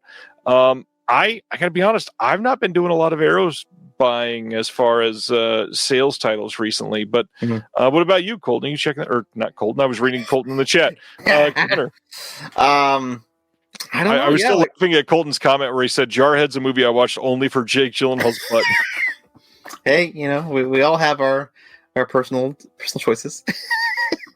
I don't know. I got Arrow. God, I don't remember the last time I bought an Arrow. I picked up, I don't know, recently, I picked up the Arrows Blu-ray edition of a Legend of the Ridley Scott's Legend, but that's an old release. But I just picked it up because I love that film. Good. Underrated Ridley Scott movie. It is literally one of the best depictions of the devil in any film. Yeah, Tim Curry, man, legend every time. Next, The Americas, the complete limited series from this year, is getting a 4K and Blu-ray release here in the States from Universal. I love the cover image that they're using for this. They're watching you. Truly, I've heard this is incredible. Have not even seen a scene from it, but supposedly this is one of the first times that, like, for true nature documentary filmmaking, they're using like proper drones and robotic filmmaking. So they've been able to capture things that they couldn't before. That's great. That just reminds me of a funny story. I was in Norway a few years ago with family, and we were at we were meeting some it was like up in northern Norway, and we met a reindeer herder, and they said, what's it called? We used to use dogs, herding dogs, but now we found a great solution. We had a drone, and we have a little audio speaker that plays the herding dog sounds, so we can get a drone and just fly it around and like bark, bark, bark, bark, and then the reindeer moves. So we're using modern technology to herd the reindeer. Like, oh, that's very clever. A drone that says bark is one of the funniest things. You're walking through the woods like, woof. What's that? Oh, it's a drone. You hear woof amongst static for some reason. Amazing. All right, next up. A new boutique label, as far as I can tell, has risen from the obscurity over in the UK, and these are both releasing this month on Blu-ray. We are getting Laid to Rest, the Chrome Skull slasher from 2009. This is kind of a big deal because this film has never been released on Blu-ray in the US or the UK, I believe. I think only the sequel was on Blu-ray. So if you are into modern slashers, this might be the one for you. If you buy from them, you get 4 postcards. You get a slipcover and then a reversible sleeve. For extras, it's a bunch of archival extras. But they also, I'm kind of curious to see what this is. They have a torture porn featurette. I wonder how they spent their time doing that. But also, if you want, you can double it up and get the sequel coming out at the exact same time. Laid to Rest 2 Chrome Skull comes out. Yeah, I've never even seen these. Have you seen these? Never heard of them, man. Yeah, very, very curious about this one because, like Jake, I've heard of it a few times. I think there's a German Blu-ray of both of them, but that was the only way that you could get it for the longest time. So now it's nice that people will be able to get it. Unfortunately, if you live in the US, you cannot buy these directly from their site. So I'm just hoping that once they get released, you'll find them on Orbit or Diabolic or Brother Belial or somebody. Sure. Yeah, next up is Scars of Dracula. We talked about this last week, I believe, coming from Studio Canal over in the UK, but this is the US version coming from Kino on December 9th. This has a new audio commentary by Tim Lucas, which is going to be exclusive to this one and not on the Studio Canal release, so lots of Tim Lucas fans might be double dipping on this one. Have you seen Scars of Dracula? No, I've only seen the first Christopher Lee Dracula film. So I know he made so many Dracula films, but I've only seen the first one. So I'm curious how, because I was struck in the first one that he was relatively young. I think he was like in his 30s, something like that. And he just seemed almost too young to play Dracula. I know Dracula's supposed to be immortal, but like he looks too young almost. And like there's a scene where he like jumps on a table. It's like he's too agile. Dracula shouldn't be that agile and jumping on tables. I don't know. It's an alright film, but I am a pretty big fan of the Lugosi Dracula film. That's still my at the heart of it. That's my Dracula. But yeah, but I love that he made so many Dracula films. So many. Like, what is this? Is this number 5? Is this number 12? What is this? I don't even know. If I remember right, I think it is 5 or 6 or 7, something like that. Yeah, it's certainly late in the. Do you call it a franchise? Like, yeah, you're right. Like, are they even meant to be the same Dracula, or are they all just like a Dracula, different non-connecting films? I don't even know. Yeah, it's a good question. All right, next up is the Blues Brothers. This is getting a new anniversary steelbook release. This is from 1980, so we're looking at 45 years of the Blues Brothers this year. December 9th, this comes out, and the only thing that's new here is there is a new featurette called On a Mission from God, the story of the Blues Brothers, going behind the scenes on the chaos, comedy, and car crashes with new interviews and never before told stories from the cast and crew. That's cool. I haven't seen this in years. Yeah. That's a fun movie. Down with the Illinois Nazis. Boo, Nazis. Yeah. It's been a long time for me as well. I certainly would not mind seeing it again, but I already got the old 4K. I don't need it just for a new bonus feature, sadly. Yeah, I get it. Like, yeah. All right. Next up is Lionsgate Limited. We've kind of been counting down the days for this. I do like that on their site they post when the next one coming out is going to be. So, like, hey, I don't need to come back to the site if I'm not buying anything until this date. But we finally got details on The Descent. This is the one that people have been waiting on for a little bit. This is coming out fairly quickly, too. November 11th on 4K Steelbook. And I really like the way that they designed the steelbook on this. It looks nice. There's probably going to be some debossing going on. If you get this, the Lionsgate Limited extras that they have will be the Poetic Pain, the film score, and What Lies Beneath, re-exploring The Descent, plus a whole bunch of archival extras. This does have both versions of the film, so you don't need to worry about if it's getting the American ending or the UK ending. It's got both. Don't worry. Of course, now with this being announced, a lot of people are asking if anybody else is going to put this out and speculating that it might be Second Sight, which wouldn't surprise me. They've already done stuff that Lionsgate Limited has done. But tell me, sir, have you seen The Descent? Any thoughts? I haven't. It's a big blind spot for me. Man, I've heard about it for years. Definitely need to check it out sometime.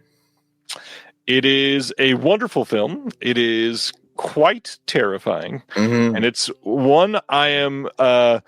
I'll see what the chat says, because I understand that this is very scary, but this is one of the ones I'm considering showing my kids this month, because even though it's very scary, like there's hardly any, like there's no nudity, there's Interesting. nothing Okay. really sexual other than like there was an implied affair between a couple people, but it's not even like implied on screen. They talk about it. Sure. Very little profanity. It's just terrifying. Yeah. No, I've heard good things. Definitely. I am down to traumatize my kids this month. I promise. So here it is. We had mentioned it earlier. American Psycho coming to a limited edition VHS from Lionsgate Limited. This releases on December 9th. And as far as I know, this was sold out earlier today, unless they put up more copies of this. This was up there for $30. $30, and it sold out, Connor, in 2025. How do you feel about it? Hey, I'm happy people are buying it. Happy people are embracing it. Hopefully, they'll. I'm only because like, are they going to sell a VCR to go with it? Like a lot of people, I feel like a lot of people don't have VCRs right now. So people who buy this, hopefully they buy a VCR too, and then they'll buy other VHS tapes. Yeah, I mean, that is the only thing that hurts with this, I think, is like, sure, vinyl is pretty popular still, but we're still selling turntables, and we're still making turntables. Mm-hmm. If we were making and selling VCRs actively and I didn't have to buy them at a thrift store, I'd be a lot more supportive. I wonder if someone will take up that job and start making, like, I don't know, like, even if they're really, just consumer friendly, low, even low quality, but like make some VCR, make new VCRs. I don't know if I don't know what the the parameters that are, but I think there could be a market there if this keeps happening with boutique VHS from major distributors. Maybe someone can start making VCRs again. It would be a good sign if people wanted to go down that route. Hardware is normally where like the confidence comes from. Mm-hmm. And that's, everybody starts talking about, is physical media going away? They're still making 4K players. If the last manufacturer shuts down, then I'll start to get pretty worried. Yeah. But if you don't want it on VHS, don't worry. They are releasing American Psycho on a 4K, not Steelbook, but in this collector's edition presentation here. They've got a CD jewel case that is here to play off of the Huey Lewis music in the film. We've got a 25th anniversary 4K premium collector's edition with an outer box featuring the iconic Christian Bale image.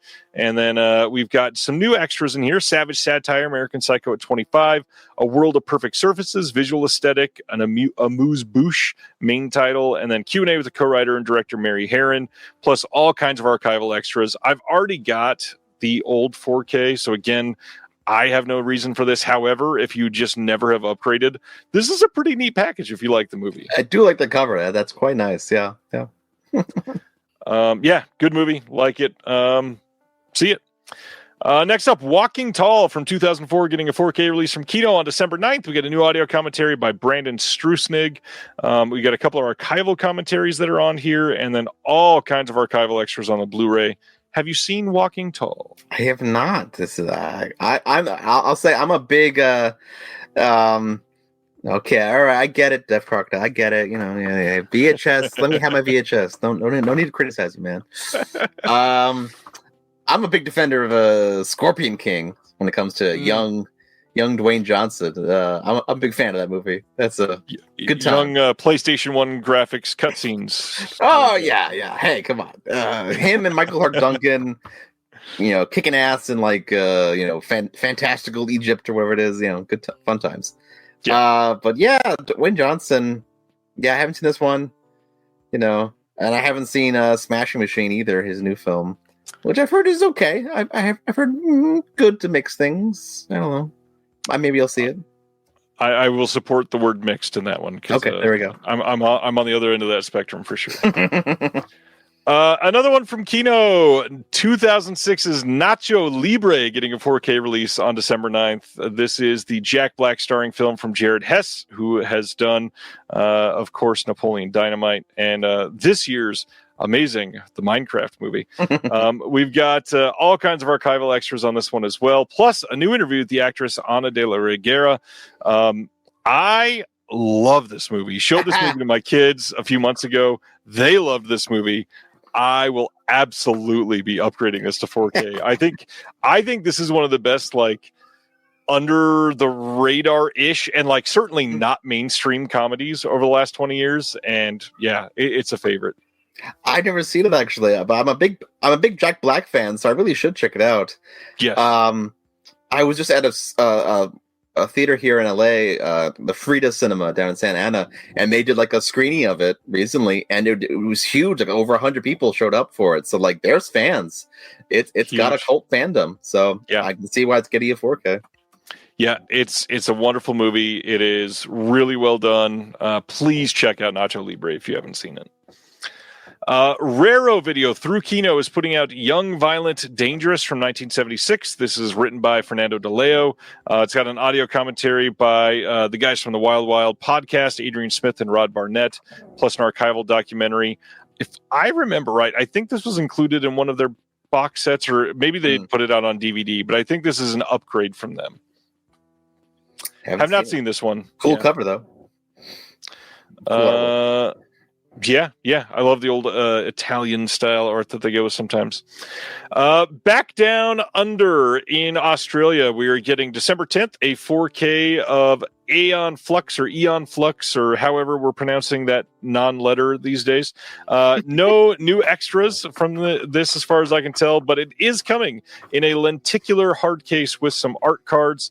And then on that same day, they are also putting out the perfectly paired with that film, John Carpenter's Vampires from 1998. Same thing, lenticular hard case and some art cards.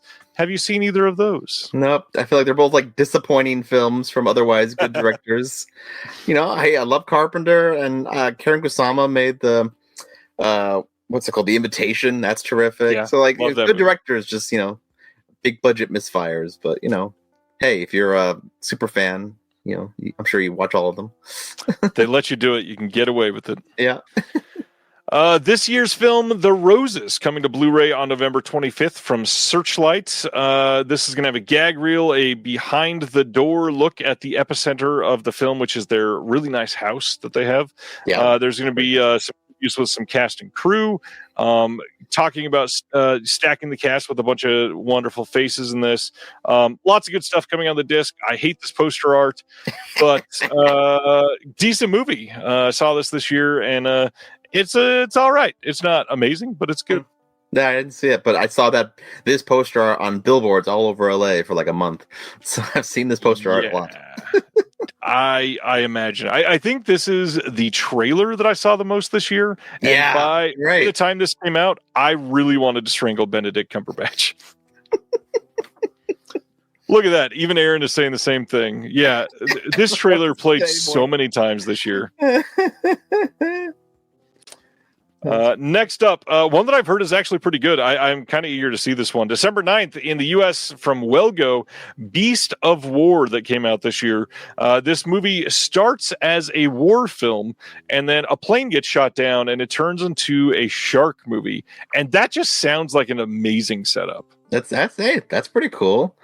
Yeah, look, you're right. Combining two different genres like that, because I saw The Shallows a few years ago. That was a pretty good shark movie. Yeah. But Shallows, but what if she was a soldier? There we go. Yeah, okay. Yeah. And this one is directed by the same guy that did Wormwood. I know a lot of people love that one. So this, to me, seems quite promising. Cool. Very eager to see that. Next up, Criterion. Criterion starting January 2026. Heavy, like lots of titles.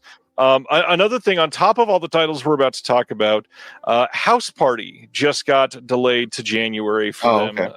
For some reason. It was due out in November, but they just had to come out and change the release date on that one. It had been I think the end of November, and now it's January 27th. So now they're going to have like 8 titles coming out in January, which is so much for Criterion. So let's go through these. January 6th, we've got Jim Jarmusch's Dead Man coming to 4K from 1995. This one is a great movie starring Johnny Depp. Have you seen this one before? No, it's one I haven't seen. I love Only Lovers Left Alive, so definitely need to see more Jarmusch. It's a good movie. Good movie. I even like The Dead Don't Die, which I think some people were kind of mixed on. I really enjoyed that film. Yeah, I'd say this one is leagues better than The Dead Don't Die for sure. not that I hated The Dead Don't Die, but this is better. All right. Next up from 2000, 4K release coming of what many have hailed the best film since 2000, and that's Edward Yang's Yi Yi. This is no new extras again, but in 4K, this movie is just going to be stupendous. I cannot wait to see this one in 4K. This is a must purchase for me. Cool. Then the long-awaited return of Martin Scorsese's World Cinema Project comes on January 20th. This is box number 5 in the series. Unfortunately, I've seen a lot of people complaining because of the number of films in this. There's not a ton in the box set, but everything looks to be really great. Specifically, The Fall of Otrar is one that I've been wanting to see for a while. This is going to be a 3-disc box set. You've got extras for everything. I'm just glad to see this series continuing. Yeah. Any thoughts on these? Have you seen any of them or any of the other World Cinema projects? No, I haven't. But I'm just thrilled that Scorsese does this. I'm just so happy that I love it when successful artists put their influence and their money to good use. Tarantino buys movie theaters. Scorsese curates box sets of rare films. I'm happy to see if you got the name power, do some good with it. They use their power for good, and the world is a slightly better place. Now, if someone could just buy the Cinerama Dome here in Los Angeles and reopen it, that would really be appreciated. Come on, Christopher Nolan, I don't know, someone. Paul Thomas Anderson, you got some money lying around. Come on. Anybody. But here is one that we've heard complaining about for so long that it's missing. And finally, January 20th, a 4K, Blu-ray, DVD, and VHS, I'm kidding, not VHS, of Captain Blood starring Errol Flynn from 1935. This is, again, a very big deal. Pretty much anytime an Errol Flynn film is announced, people say, great, but where's Captain Blood? Really? That's interesting. Wow. Every single time. Now, that being said, I am shocked how many people saw this announced and said, well, where is The Adventures of Robin Hood on 4K? I'm like, Jesus, just be happy. Come on. Well, those are the best ones, but yeah. I mean, yeah, obviously. This has a new 4K digital restoration with the uncompressed mono soundtrack. We've got an audio commentary with Alan K. Rody. We've got a documentary from 2005 on the making of the Lux Radio Theater adaptation of the film. There is a new essay by Farron Smith Name, and that is it. So yeah, I do wish there was some more extras on this. However, just to see this film in HD and delivered with this beautiful cover, and I mean 4K on Captain Blood. Like, how do you argue with that? No, it's true. I'm a big pirate guy. I've been a pirate fan my whole life, so this is definitely it's a top tier pirate movie, one of the all time greats. Top 5 pirate films. We got Captain Blood, Cutthroat Island, Muppet Treasure Island. Hell yeah. Those are definitely the 3. The first Pirates of the Caribbean. That's a pretty great one. That first one's awesome. And then 5th one, that's tough. I got ones that I'm a fan of, but maybe not every. I was going to say, you mentioned it earlier. I was totally expecting Hook to be number. And Hook, I guess we'll do Hook. Well, that's like those are the 5. Like, it's Peter Pan just in general is a great classic pirate story. I got to be honest, when you first held up your hand, I was totally waiting for, okay, we got Captain Blood. I'll give it to Pirates of the Caribbean, but then Pirates of the Caribbean, Dead Man's Chest, and I like 2 and 3 okay, but like the first one is perfect. Oh, and then Treasure Planet. Love Treasure Planet. So good. Terrific adaptation. You know, like, and look, there's so many great adaptations of Treasure Island. It's a great book, but Muppet version and Disney version, So good. great versions. I love Muppet Treasure Island. Next up, writer of the film was awesome. That's right. Yeah, I totally fun. forgot about that. January 20th, as part of the Criterion Collection Presents or Criterion Premieres line that they're doing, is Caught by the Tides from 2024. I had heard about this one for a bit. I need to see this. We've got, as usual, just a Meet the Filmmaker sort of interview on here, and then some notes by film critic Carlos Aguilar. That's my friend. There you go. Look at that. I'm thrilled that he's writing the notes for this. Yeah. On a Criterion release. That's awesome. Yeah, he did the booklet for The Shape of Water. Was that last year or was that earlier this year? Yeah. Nice. Very nice. I don't know. Criterion, that would be an intimidating company to do something like that for. Oh, yeah. Yeah. Next up is John Huston's The Dead from 1987. Tell us about it, sir. Oh my god, I screamed, I cheered when I saw this. The Dead, John Huston's final movie, an adaptation of the James Joyce story, The Dead, from his book Dubliners. Phenomenal movie, just an all-time great film. What a film to go out on. It's such a powerful story about life and death and accepting that we're all going to die, and regrets and celebration and family. It's a beautiful film, wonderful adaptation.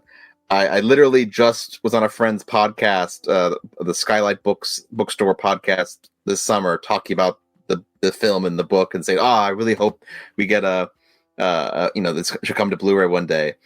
And then a few months ago, they announced the Australian trilogy box set from, I think, Imprint, which had his three of his movies. I was like, do I want that? That's a lot of money. Do I want to get it? But I waited, and I'm so glad I waited because this looks great. Criterion, love the cover, beautiful cover art. Great art on this. And also, it includes this phenomenal documentary, John Huston and the Dubliners, which is a documentary they filmed on the set. It was like, they were there on location, and I've seen, like, it's on YouTube. It was on VHS, so I've seen like a VHS rip on YouTube. But it's a terrific documentary. Great to see on set talking to the cast, Anjelica Huston and John Huston, about the film as they were making it. But it's never been on DVD, so I'm thrilled that this, because the Imprint edition doesn't include that. It's like I'm so glad I waited. And it's so cool. They also have like it's fascinating. It has like parts of her from Anjelica Huston's memoir, like, rather than a new interview. It's like what is it? It's like audio excerpts. That's funny because I did pick up her memoir, and she does have like a whole chapter about this. Like, okay, like, it is a good chapter. Nice. So that's just funny. Like, all right, rather than, I guess she said everything she needs to say about it, we'll just use the memoir. All right, fair enough. She does talk about it.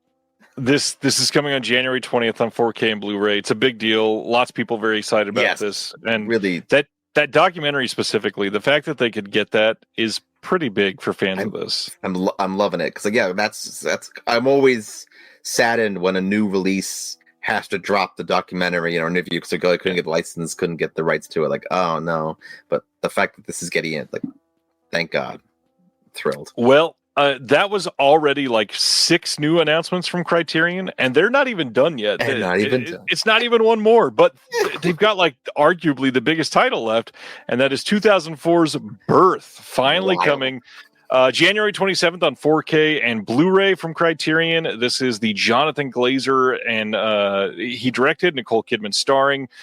We've got a 4K disc of the film with Dolby Vision. We've got an interview with Glazer and Nicole Kidman on Charlie Rose from 2004. New documentary on the making of the film with behind-the-scenes footage and interviews. New program on the film cinematography. Lots of great stuff to make this amazing.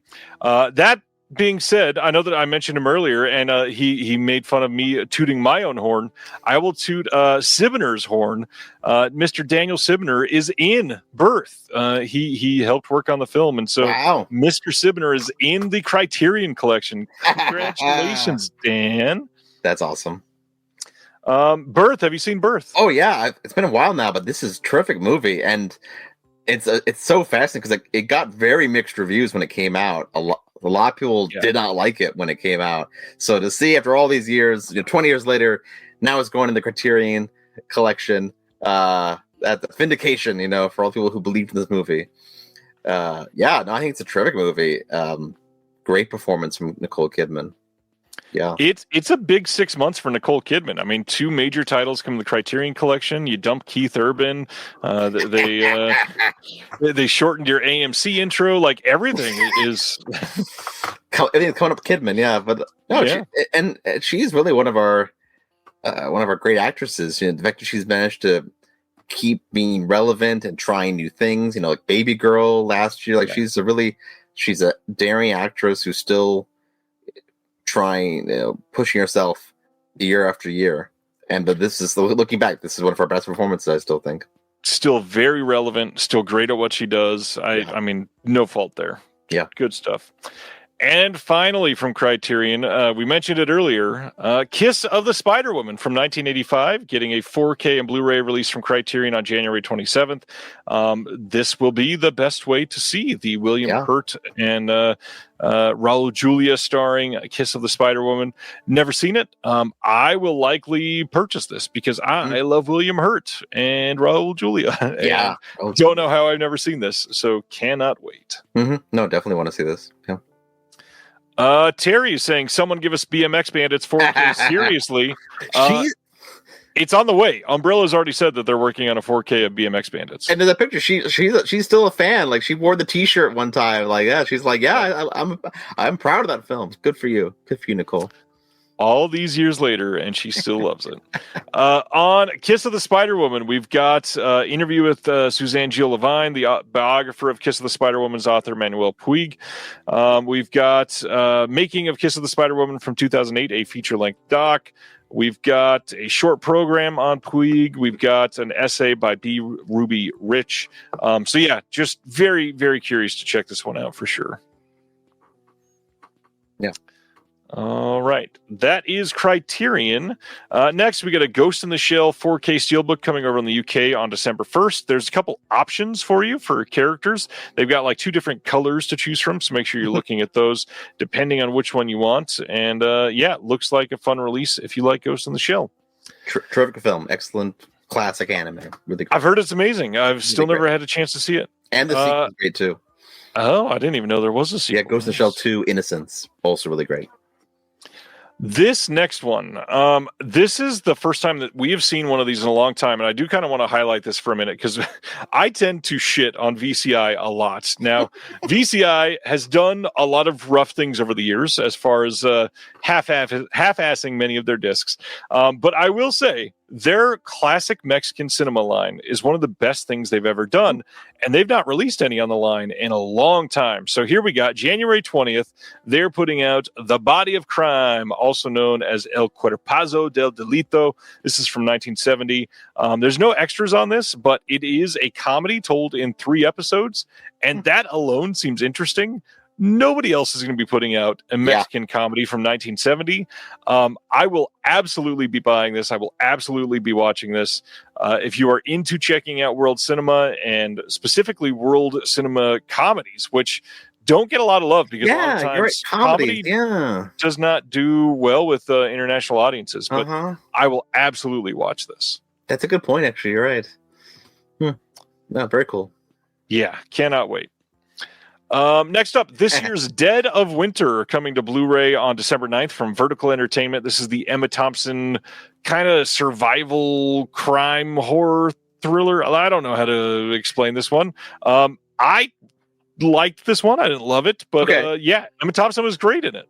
I need to see it because I'm curious. How about her Minnesota accent? What do you think of it? It wasn't terrible. It was very clearly not her actual accent. Sure, yeah. However, it's a great Minnesota accent is pretty difficult to pull. I know. It's very interesting. It's like, but also the fact they shot it like in Finland too, which is just so funny to me. A Minnesota film starring a British actress, shot in Finland. Like, all right, well, all right. Yeah. I will say this gives rise to another wonderful Judy Greer performance, who is kind of quietly like one of the best actresses working. Yeah.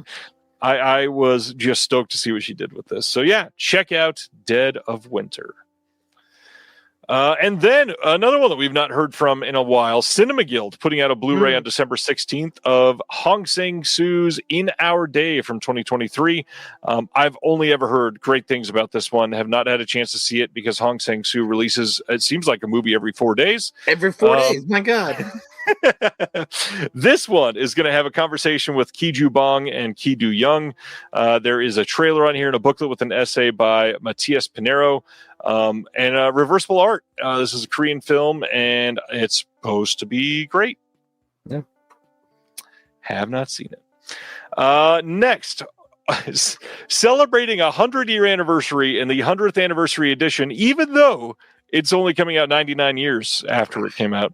1926's Bo Guest getting a Blu-ray release on November 25th from, I think this is a new company called Film Preserve. It seems like they're an offshoot of the Rialto Report and possibly working with somebody from Paramount. I tried to find some better information, but I cannot find anything that they're hosting online anywhere. So more hopefully to come from them. I also have no word on extras on this. I have a feeling there are some, considering this was a Kickstarter project. Oh, okay. But yeah, Bo Guest with Ronald Coleman. Tell me about it, Connor. I feel like you've got some experience with some people here. I haven't seen it, but it did play at the Cinecon Film Festival this year, new restoration. So whatever this restoration. So I missed it, but yeah, definitely I've heard it's very good. So I'm glad it's finally coming to disc. Excellent. The Legend of Ochi from this year getting a 4K release overseas. This only got a Blu-ray here in the US from A24, but it's getting a 4K Blu-ray and DVD from Entertainment in Video in the UK on October 27th. You can pre-order this now, and yeah, we'll see if that's a big improvement over the A24 Blue. I liked it. It was a fun movie. Nice. I've been dying to see it. I heard the creature design is fun. Really great. The creatures are really impressive. They wrote that Ochi there is very cute. Yeah, it's a fun movie. It's very kind of like, I don't know if it's not groundbreaking in a way, but just well done. Willem Dafoe. Always love seeing Willem Dafoe. Always. Another one from this year is Zeno. I've never heard anybody say this out loud. I always would say Xenomorph, so I'm going to say Xeno. This is coming out November 25th on Blu-ray from Blue Fox Entertainment. I've heard this was not bad. I've heard it wasn't same as Legend of Ochi, I guess, like not groundbreaking, but a fun take on this type of story. And yeah, I'd watch it. It's the tagline just reminds me of Tarzan. 2 words, 1 destiny. I think we've gotten two singing moments from Connor tonight. And our last announcement for the week is the Ice Storm from the great Ang Lee is getting a Blu-ray release over in the UK on November 24th. This is coming from Studio Canal. I am not seeing any extras for this one yet, but I think there's probably going to be at least some archival ones on this. You can pre-order it now. And yeah, I've not seen this one. It's supposed to be pretty good. Kevin Kline, Sigourney Weaver, Christina Ricci. I mean, that's a hell of a cast. No, I've never seen it. You're right, but it's a couple of Ang Lee films I missed. Obviously I love Crouching Tiger, Brokeback Mountain, but yeah, I haven't seen a lot of his earlier work yet. Like I just saw what's it called, like The Wedding Banquet, the remake. So now I need to go back and watch the original Wedding Banquet now. Same, definitely need to see it. That is it for announcements. Let's go into what is coming out next week in case you forgot. The big ones from Criterion next week: A History of Violence 4K and Altered States 4K. Now, we should stress these are a big deal not only because they come out next Tuesday, but the Criterion flash sale will be happening next Tuesday as well on their website. So everything will be 50% off, including these brand new titles. So these 4Ks you can get at $25. I believe these are both $50 4Ks. The A24 Eddington 4K, that was a site exclusive 4K. The Blu-ray is released widely. That is going to be out now. I think if you bought it from the site, it's probably shipped already. The Shout Factory Nosferatu the Vampire 4K is shipping now. The Place Beyond the Pines 4K is one that I definitely need to get. The Clue 4K Steelbook from Paramount is out there. Rampage 4K from Kino, another one I need to get. trying to beef up my Friedkin collection. Mm. The X trilogy from A24 should be shipping here soon. Fun. 3 and 3 Extremes from Arrow is out now, pretty much. We've got the Shrouds from Criterion next week as well. Savages 4K from Shout Factory. Furious Swords and Fantastic Warriors, the Cheng Che box set from that was Eureka that put that out. Oh, the Evangelion movies, very cool.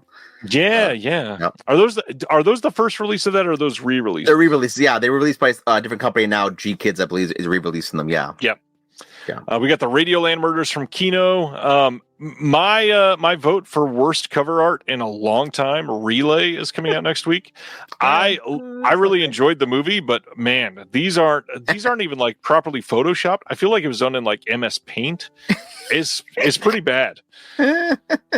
The X coming out from Kino Lorber and Dark Force Entertainment together. The last screening is not shipping from TerraVision next week, I promise you, even though it's showing up there. We've got Project Genesis 4K next week. Shakespeare Shitstorm 4K from Spy Family, fun show. My Hero Academia, big fan. Yeah. The anime shows. Overlord Season 1. Overlord Season 2, Overlord Season 3. Tulsa Tears, another one from VCI, is coming out next week. We got some standard editions. Marley Matlin, the documentary from Kino. Solely main story from Kino as well. And that is about it. Any of those anime titles worth picking up for people that have not checked them out? The Evangelion films are going back to Scott Pilgrim Takes Off. The idea of like taking a story and then the new story reinvents it and takes it a different direction. I don't know if it was their first one, but that Evangelion did the similar thing. The show was really great from the 90s, and then they made these movies like 10, 15 years later where the first movie starts like, oh, it's going to be a straight remake of the show, but with a bigger budget. But then the second movie was like, we're going a whole different direction here now. You know, if I'm going to remake this show as movies, I'm going to do some new things with it now. Like, and that kind of divides audience. Like, oh, cool, new stories. And we're like, oh, why didn't you just stick to the story? But like, you know. They're interesting. They're worth checking out if you're a Evangelion fan. It's because it's just to see how the artist he's grown over 10 years. He has new interests now. All right, well that's how it works. Nice. Definitely a couple here that I'm going to check out. Gary had asked in the comments about the Nosferatu release from Shout. As it turns out, yes, can confirm the Shout Factory Nosferatu 4K looks leagues better than the DNR to All Hell release that came out from BFI. I absolutely fully endorse the Shout Factory Nosferatu. Check it out if you are into that film, which you absolutely should be, because it's a masterpiece.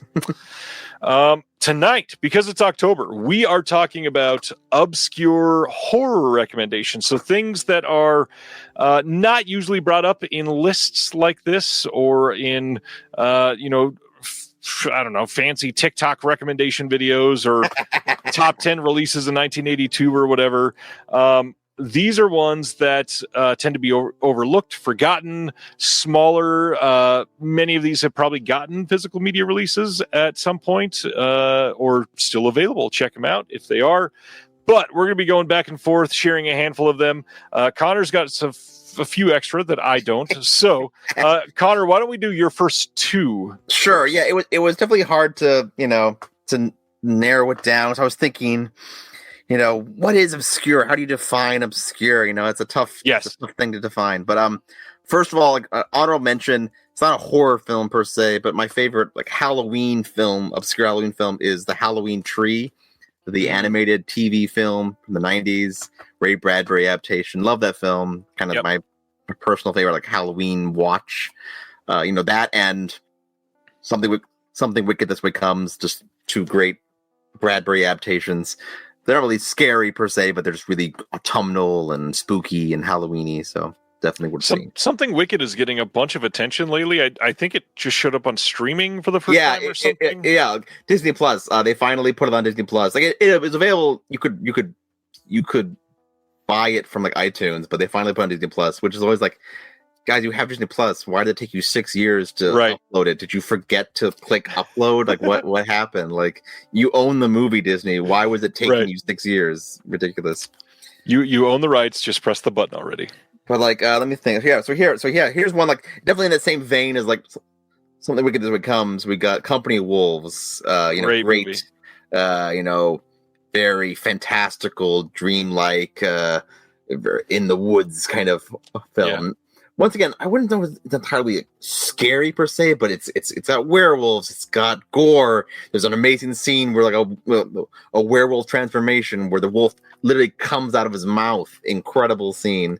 So I adore this film. Neil Jordan, really great Irish filmmaker, one of his best films, and I'm so happy that there's this 4K and Blu-ray from Scream Factory. Yeah, incredible performance from Angela Lansbury in this, and if you've somehow never seen The Company of Wolves, this is really great gateway horror.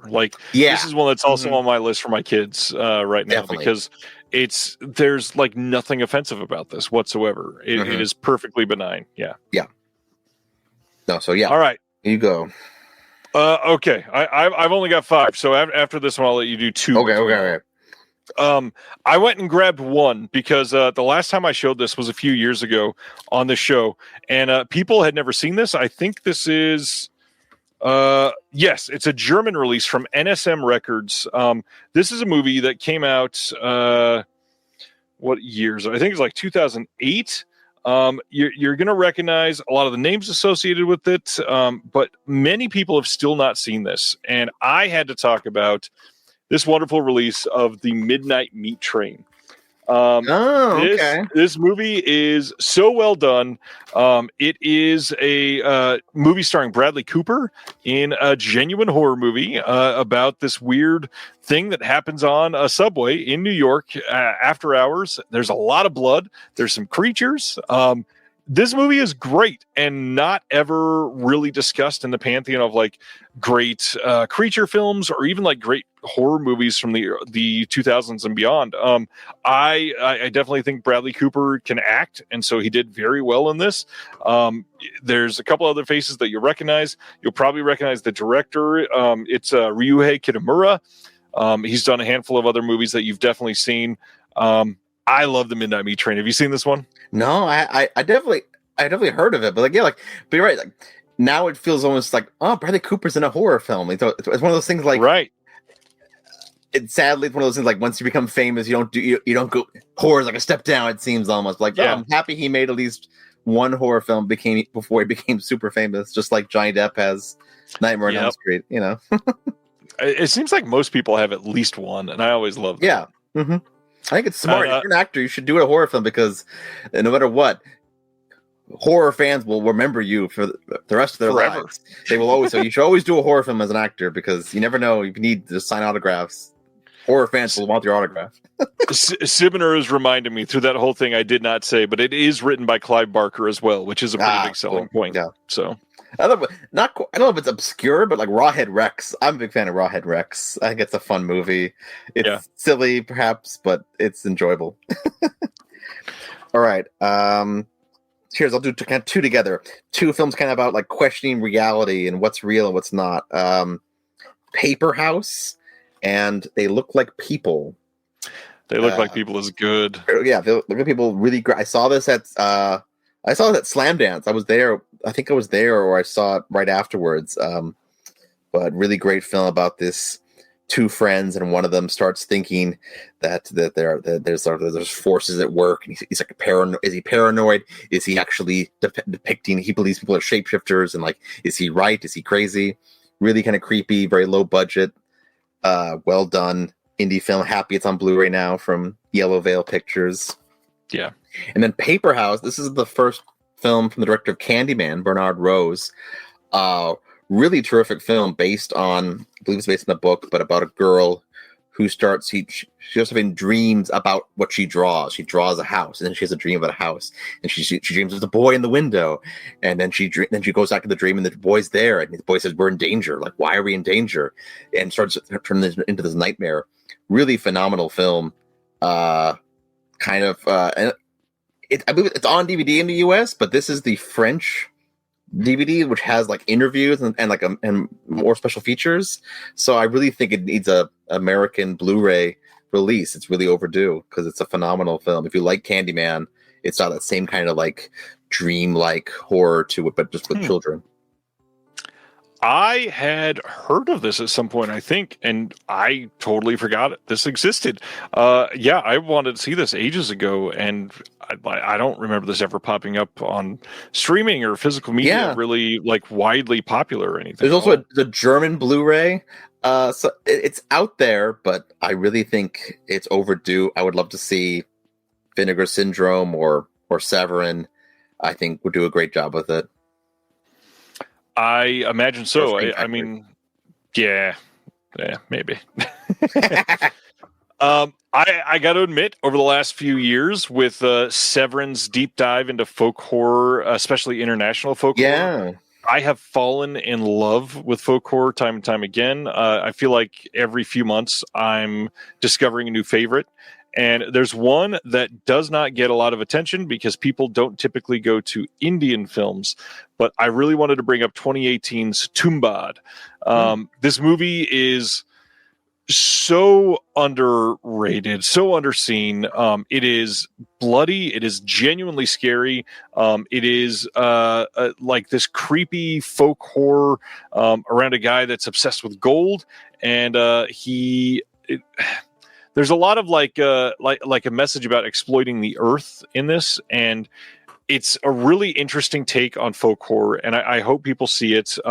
This is one I don't have a lot of faith in it getting a U.S. release. Unfortunately, especially modern Indian films, are really tough to put out because, on one hand, the distributor might make some money, but it's crazy when you compare it to the fact that if they just re-release the film themselves through like a theatrical run only in India, they'll make like 5 times the amount that they'll make compared to the physical media release in the States. And that alone is like, why do we even waste our time? We could just like do this one quick thing and make way more money. So it's rare that stuff like this is going to get a good release here. But Tumbad, it is deserving way more than a lot of films. I feel like it definitely was able to pierce through ever so slightly in the zeitgeist, and those that have seen it really love it. It is a truly wonderfully made movie. No, definitely. That's very cool. Yeah. Speaking of like folk horror, there's a great film I love called November from 2017. It's this black and white Estonian film. It's about sort of set, in the past. It's in the woods, like a village during the plague, and it's about this the kind of the supernatural, how in how they all get involved in supernatural. Like you can sell your soul to the devil at the crossroads, and there are like these magical creatures called krots, which are basically like human souls infused with like mechanical objects to like do your chores for you. And there's like a girl turns into a wolf. It's always great fantastical things involved, and it's beautifully shot, black and white, really a wonderful film. It's from Oscilloscope, so you can get it on Blu-ray, but I really wish that me, honestly, I think it should be a Criterion Collection. I think it's a phenomenal movie. And really, if you love like Company of Wolves, like if you like fantastical fairy tale horror film, really worth checking out. And I've not seen this one either. I've been meaning to. Really great. And then I don't know, is Allison's Birthday, is that folk horror? I don't know if it's folk. I don't know. It's in the Severin folk. Is it? That's where I heard about it. Sorry, I did hear about it. Yeah, it's in the Severin. That one really. I just watched that for the first time earlier this year. That's really terrific. Small Australian horror film about a girl and her mysterious grandparents who are raising her. For what purpose have they looking after her, and why do they really want to celebrate her birthday? And the boyfriend who starts wondering, I think your family's dangerous. You shouldn't trust them. Yeah. Really good horror film. Really creepy. Great, incredible ending. What an ending. I really enjoyed that. Yeah. It is. November's in the Severin folk horror box too. Oh, great.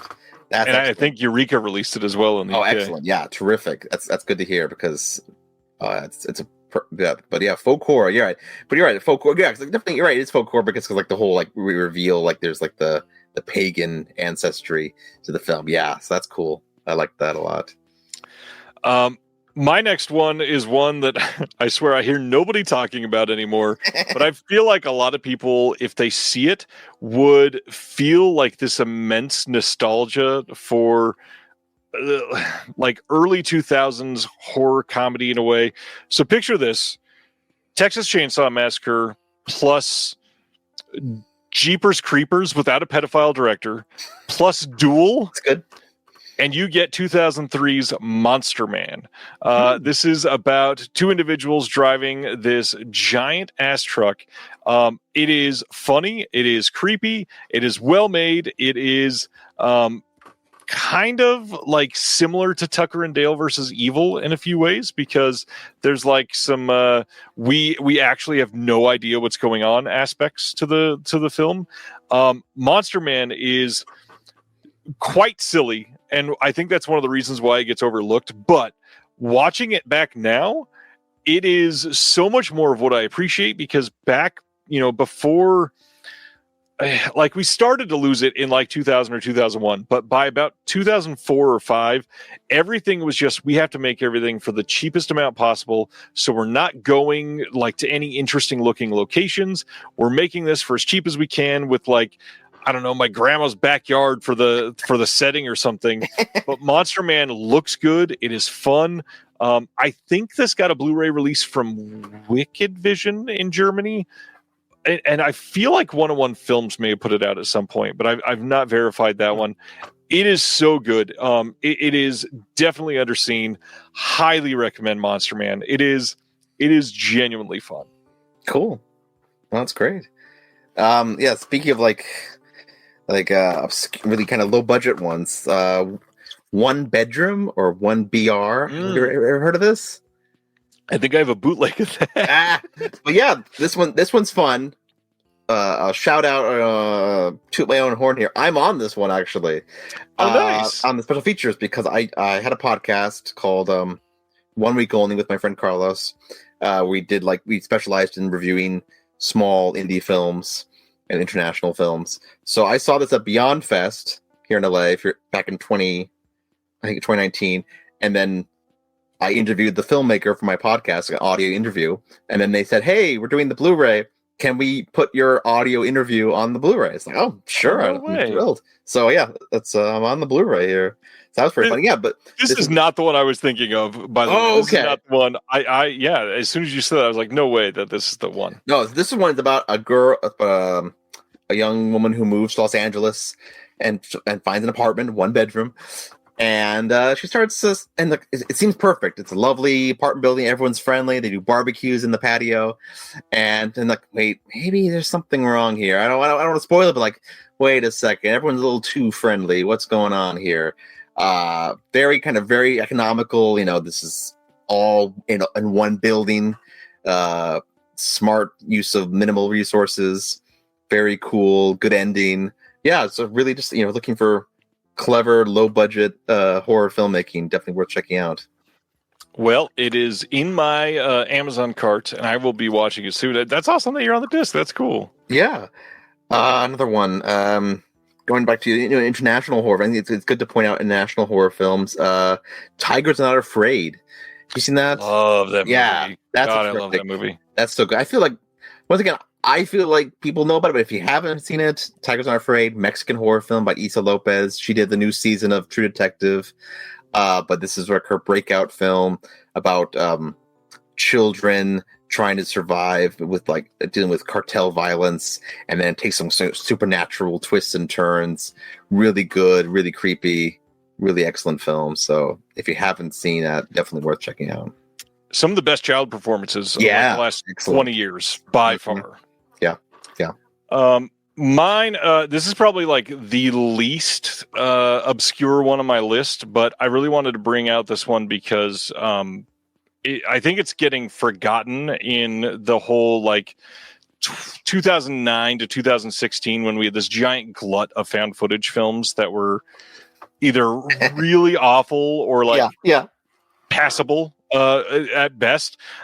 I think that there is a lot to discover in The Last Exorcism. This is starring Patrick Fabian, and I think Ashley Bell is her name. Okay. this movie is about Patrick Fabian thinking that he is like essentially living a lie. He's going out performing exorcisms and knows that it's fake, and he's faking it for those that he is doing it for, and he is going out to do his last one, and somebody's documenting it, and of course, because it's his last one, it ends up being very real. The acting in this is stupendous. Ashley Bell is like contorting her body in ways that are far beyond the limits of what humans should be able to. I will say this movie has a really awful last like 47 seconds, but just as long as you forget that, the rest of the movie is really great. 47 seconds. Okay. It's true. But it's a pretty good story. I really like the skepticism nature of it. And the found footage actually really works for this. I think it's important to tell this because it's essentially a mockumentary that goes wrong, and that lends itself in a smart way to the medium and really has the found footage kind of breathe new life into the idea. Though I think found footage, you're right. It's kind of overdone, but it can be really effective. I honestly think two of my favorite movies that scare me the most, honestly, are Blair Witch Project and the first Paranormal Activity. Those ones do terrify me because they really, because they do convince you it's real. They convince you this feels legitimate. This feels like it could have been someone making this, and that's always a hard thing. Like if you're scared, why are you still filming? But like those films make it work. Or they right. I'm so caught up, I don't mind. But yeah, because like I think about this with horror films. Like I love the fantastical horror. I don't know. They don't scare me in the sense that like I'm looking around the corner, but like they scare me because I love all of the horror and the effects. But then there are films like, like what's it called? Fall from a few years ago. The one about surprised me. It's like good. That's terrifying because that's like legitimate. Like you could fall off a tower and die. Like, is that not scary to you? Like, yeah, that's scary in a very realistic sense. There's no goblins, no monsters. It's just falling to your death. That's terrifying. And some vultures. Yeah. So like, horror. It can be what is it scary because it actually makes you think, oh no, that can happen to me, or is it scary because like, what if vampires did exist? That would be scary. And then like here, like two horror films that are kind of almost like, well, one's like comedy and one's kind of more just like kind of fun schlocky horror film, but they're both video stores. Like you mentioned earlier, Video Store Day is this Saturday across the country. So if you got a video store, guys, go check them out. Support your local video stores. So here's two video store horror films. We got Video Violence 1 and 2. Hell yeah. And then we've got Beyond the Gates. It's very small. Beyond the Gates is good. Yeah. All right, so Video Violence, to me, it's kind of iconic. It should be talked about more, but it's a iconic shot on video horror film. One of the best. Two of them, yeah, probably one of the best. Gary Cohen and some actor friends, they made these like tiny low budget films back in the 80s. But it's about it's a great story. Like, I have a video store. Cool. It's set in a video store. So it's about a couple who own a video store, and someone returns an unmarked movie, and the movie is like of a tape of someone being murdered, and who in the town did it? Who turned this tape in? And it's super low budget, shot on video, but it's got a great, can-do spirit to it. It's got some fun commentary on 80s, horror fandom.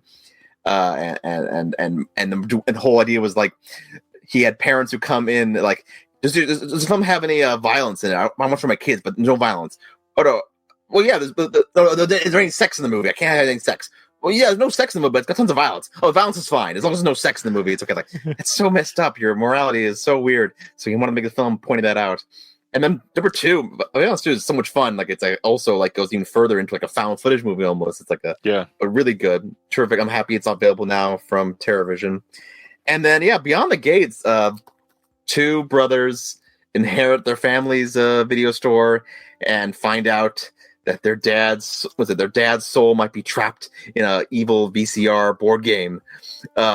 Really fun, just kind of low budget, but does what it can. And Barbara Crampton as the evil host of the board game. She's fun. And I love it because it was shot at this video store called Eddie Brandt's Saturday Matinee here in Los Angeles that sadly closed during the pandemic. So for me, it's like, oh, look, I can relive that video store now through the movie. I can walk the shelves again, and I can still smell it. It was a great, dusty, old video store with lots of VHS tapes. So I'm glad it was preserved on film in some way.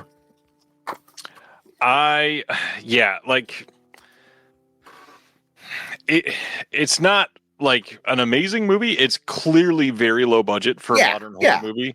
But for what they were trying to do, I feel like they were surprisingly successful for it. Not to mention, I mean, anything with Barbara Crampton, I'm going to watch. Yeah. Let's be honest. Great little small role for her. Yeah. Yeah.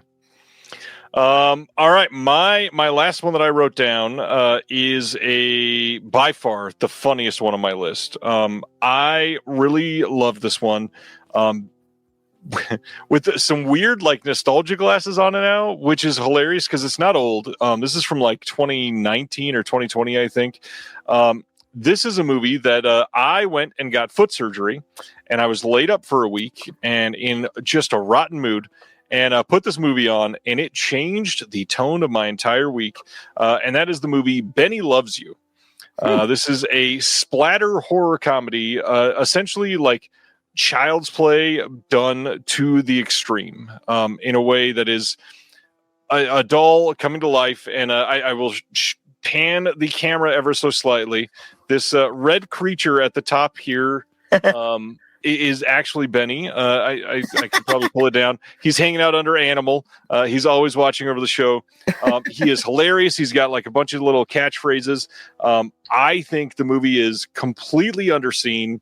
It's got a Blu-ray release from Dread Pictures. They're the same ones that put out the original Terrifier at first. And it is just hilarious, way bloodier than you're ready for like something that sounds childish. Just massive amounts of like limbs and blood flying against windows. It is so over the top and ridiculous. It's a blast, super fun. It'll make you happy. Check it out. It's great. That's fun. Oh, it's cool. It reminds me there's a great more films. It's a fun horror comedy called Hey, Stop Stabbing Me, which is it's from the writers. Yeah. You seen that? Oh, I love that. Yeah. The writers of Sonic the Hedgehog movies and Violent Night, but they're one of their early films they made and wrote and directed about a guy who moves in with a serial killer. It's such a funny, silly movie. I love it. Yeah. Good stuff. All right, to wrap it up. All right, kind of just wrap it up. Other kind of things, horror documentaries. I think that's interesting idea. I think it's not a lot of them, but in some ways, true crime is horror in some ways. So, The Nightmare from Rodney Asher, the director of Room 237. But this is a documentary about sleep paralysis and how people see like sleep paralysis demons in their sleep. And it's about interviewing people and then kind of trying to film their nightmares and recreate them in real life. Very creepy. I hosted a screening of this because it turned 10 years old here in LA at the Be Kind video. We had Rodney there for a Q&A. It was fun to talk to him. Very creepy film. And there's a film called The Blackouts Experiment. The Blackout Experiments.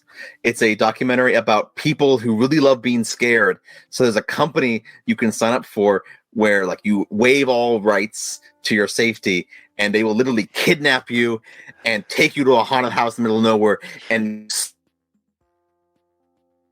I would never do this, but there's people who want this.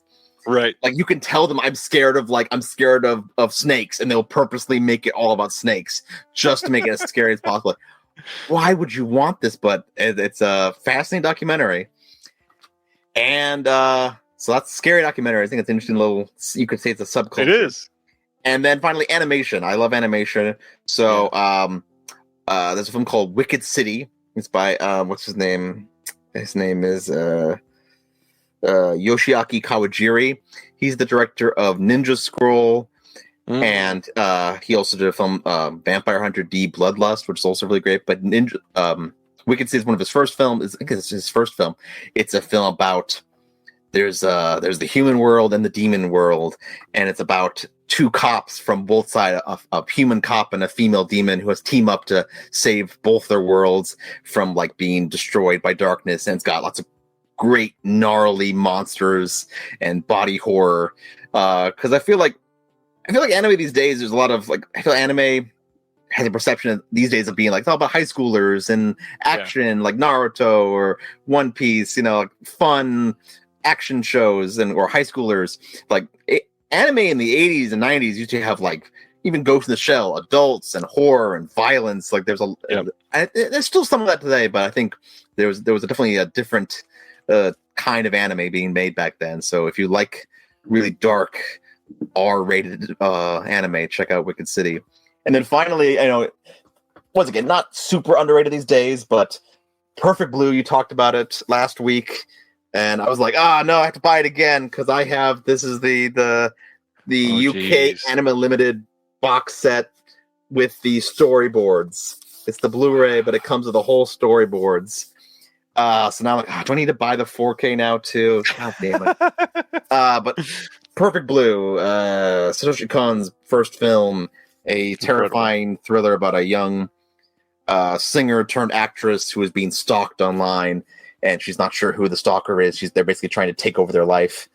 Really great thriller horror about fame and identity. Really terrific film if you haven't seen. But Satoshi Kon's one of my favorite filmmakers. All four of his films, and Paranoia Agent, his TV show, which is a phenomenal show. Sadly he died far too soon, but what he left behind is some of the best animation of all time.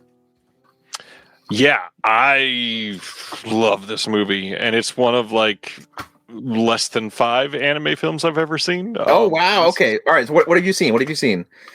Literally like a couple Ghiblis and this, and like Tamla 2010, and not much else. Okay.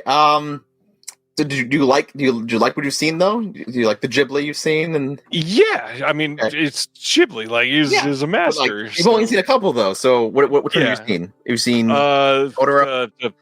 No, I've still not seen Totoro. Okay. Howl's Moving Castle, and then what is the other? There's at least one more. Spirit of the Way. It's not Spirit of the Way yet. No, it's not one of the big ones. It might be Ponyo. Okay, about the little fish girl. I think so. Okay. Well, yeah. Well, you've got to see Spirit of the Way, Princess Mononoke. They're all on the list. Yeah. Grave of the Fireflies by the great Isao Takahata. Oh man. Well, definitely. I think Con is terrific. Perfect Blue.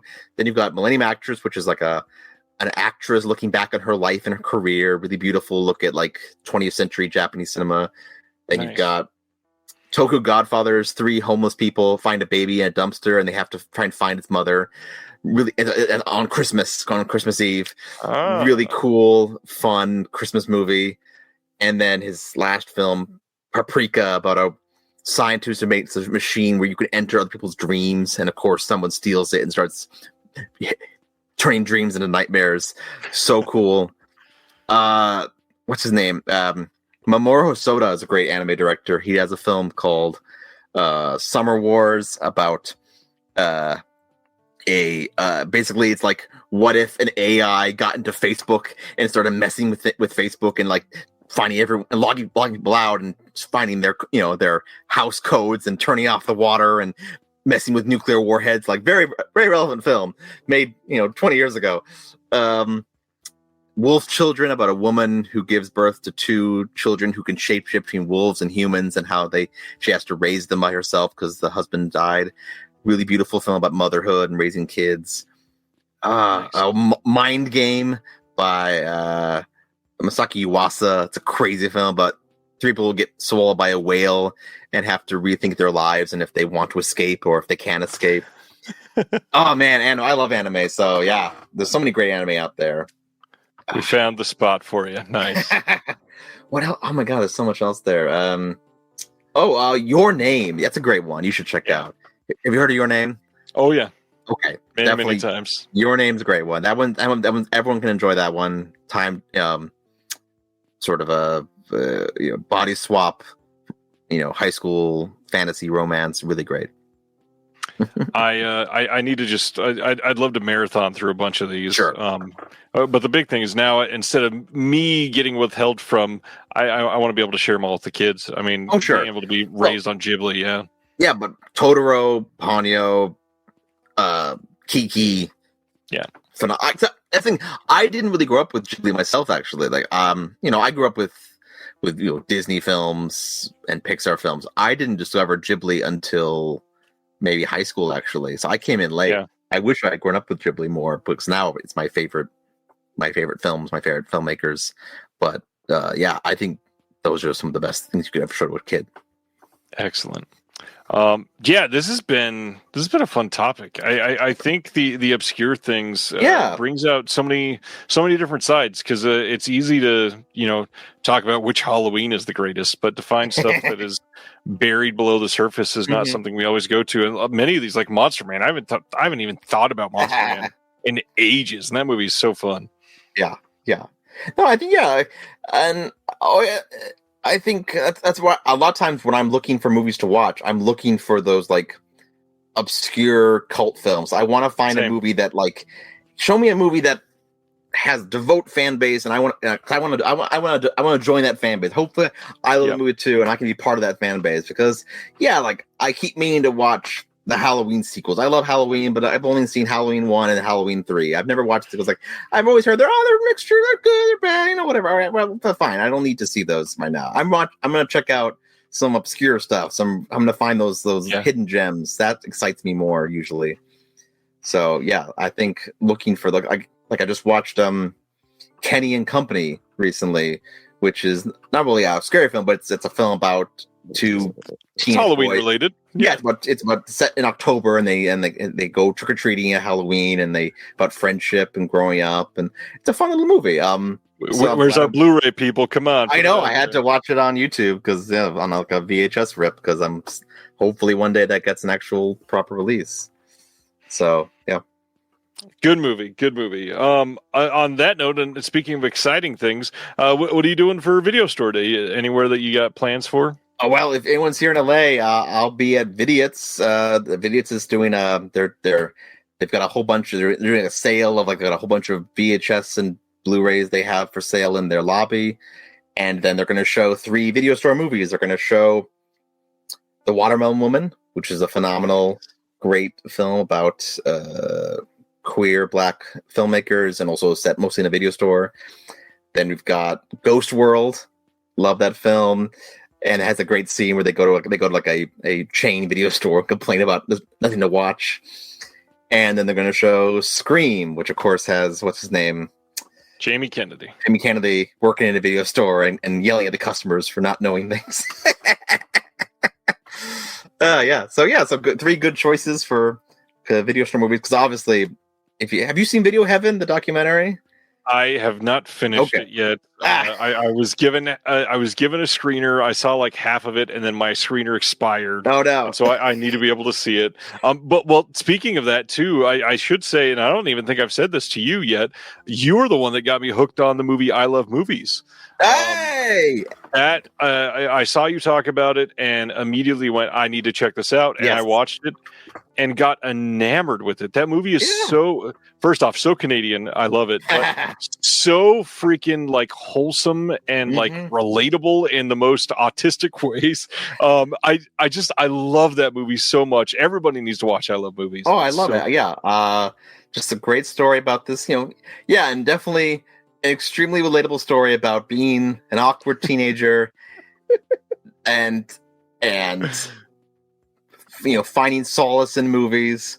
Yeah. And also but some very heartfelt moments about friendship and friendship breaking up, and what are you going to do after high school? It's a really well thought out, really well written movie, great performances.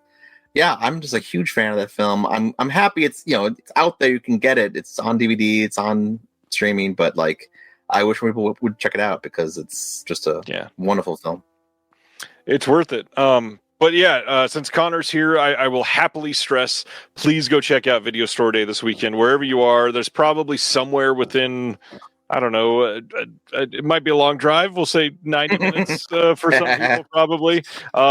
Check out anywhere. I mean, if you're near Atlanta, go to Videodrome. Yep. If you're near Seattle, go to Scarecrow. Yep. If you are near any of the Vinegar Syndrome archive stores, go visit one of those. There's Beyond Video in Baltimore. New York has Film Noir Cinema Video, and also the Alamo Draft House. Locations around this country have video stores in their lobbies usually. There's a bunch in LA. There's in Santa Fe, New Mexico. There's a video store, the Video Library. There's some. There are a bunch. Oh, and We Love Video down in Austin, Texas. Yep. There are video stores out in there. St. Louis, Static Tape Video in Muskegon, Michigan. There you go. Yeah, there are places everywhere. There's Viper Video in Tampa. Yeah. All kinds of places. Mm-hmm. So they're out there, yeah, and they need your support. They do, especially now more than ever. And that's the hard thing is I know it's easy to say go support, but even literally just to go browse or tell people about it is the kind of thing that keeps these places open. Yeah. 2025 is not easy to survive in for many in the world. Yep. It's not just you that's struggling. We're all hurting right now. So you don't even need to pay anything, but if you can and you want something, sure, pick it up. But just keep in mind, it's like the library. Literally going and renting books will get them funding because they'll see that it's being used. So if you're going in there, give them your patronage, bring a friend, tell people about it, and celebrate Video Store Day. Mm-hmm. All right. On that note, Connor, this has been fun. Thanks for coming on here. Thank you so much for having me, man. This is awesome. You got a hell of a week. We got a VHS announcement to cover. We got Criterion. You did real well this week, so thank you. I got lucky. I got real lucky. Well, again, check out all of the. I hate to say it like this, but like almost every issue of the Physical Media Advocate has something from Connor. There's even been 2 or 3 times we printed 2 different things. I know in one issue. Yeah, the next issue we got a Cinecon piece coming up. It's going to be a great time. Connor, thanks for all your contributions. You're amazing. Thanks so much. Yeah, and follow me guys on Instagram. I'm at VHS Spectacular. I'm posting all things about all things VHS, all things physical media, all things movie locations. I love going to. I was just in Pennsylvania. Went to the Monroeville Mall where they filmed Dawn of the Dead, but they say it sadly might be closing in the next year or 2. So if you get a chance, don't miss it. Go check out the Dawn of the Dead Mall. Yep, all of Connor's links in the description below, including the Medium blog, so you can follow everything. Thank you all for hanging out, and we'll see you next week for another big Halloween episode of Reconnected. We'll see you then. Have a good one. Hey, guys. Thank you for watching The Disconnected. On the way out, make sure that you are subscribed to the channel, that you've liked the video, and that you've copied the link to be able to share with someone else that may appreciate this.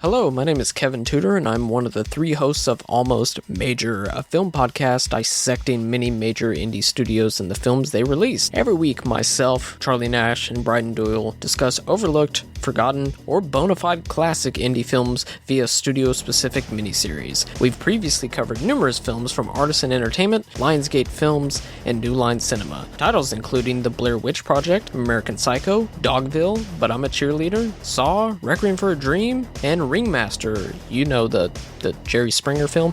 Anyways, we have a fun time every week and we hope you will join us. Subscribe to Almost Major wherever you get your podcasts. Now proudly a part of the Someone's Favorite Productions podcast network.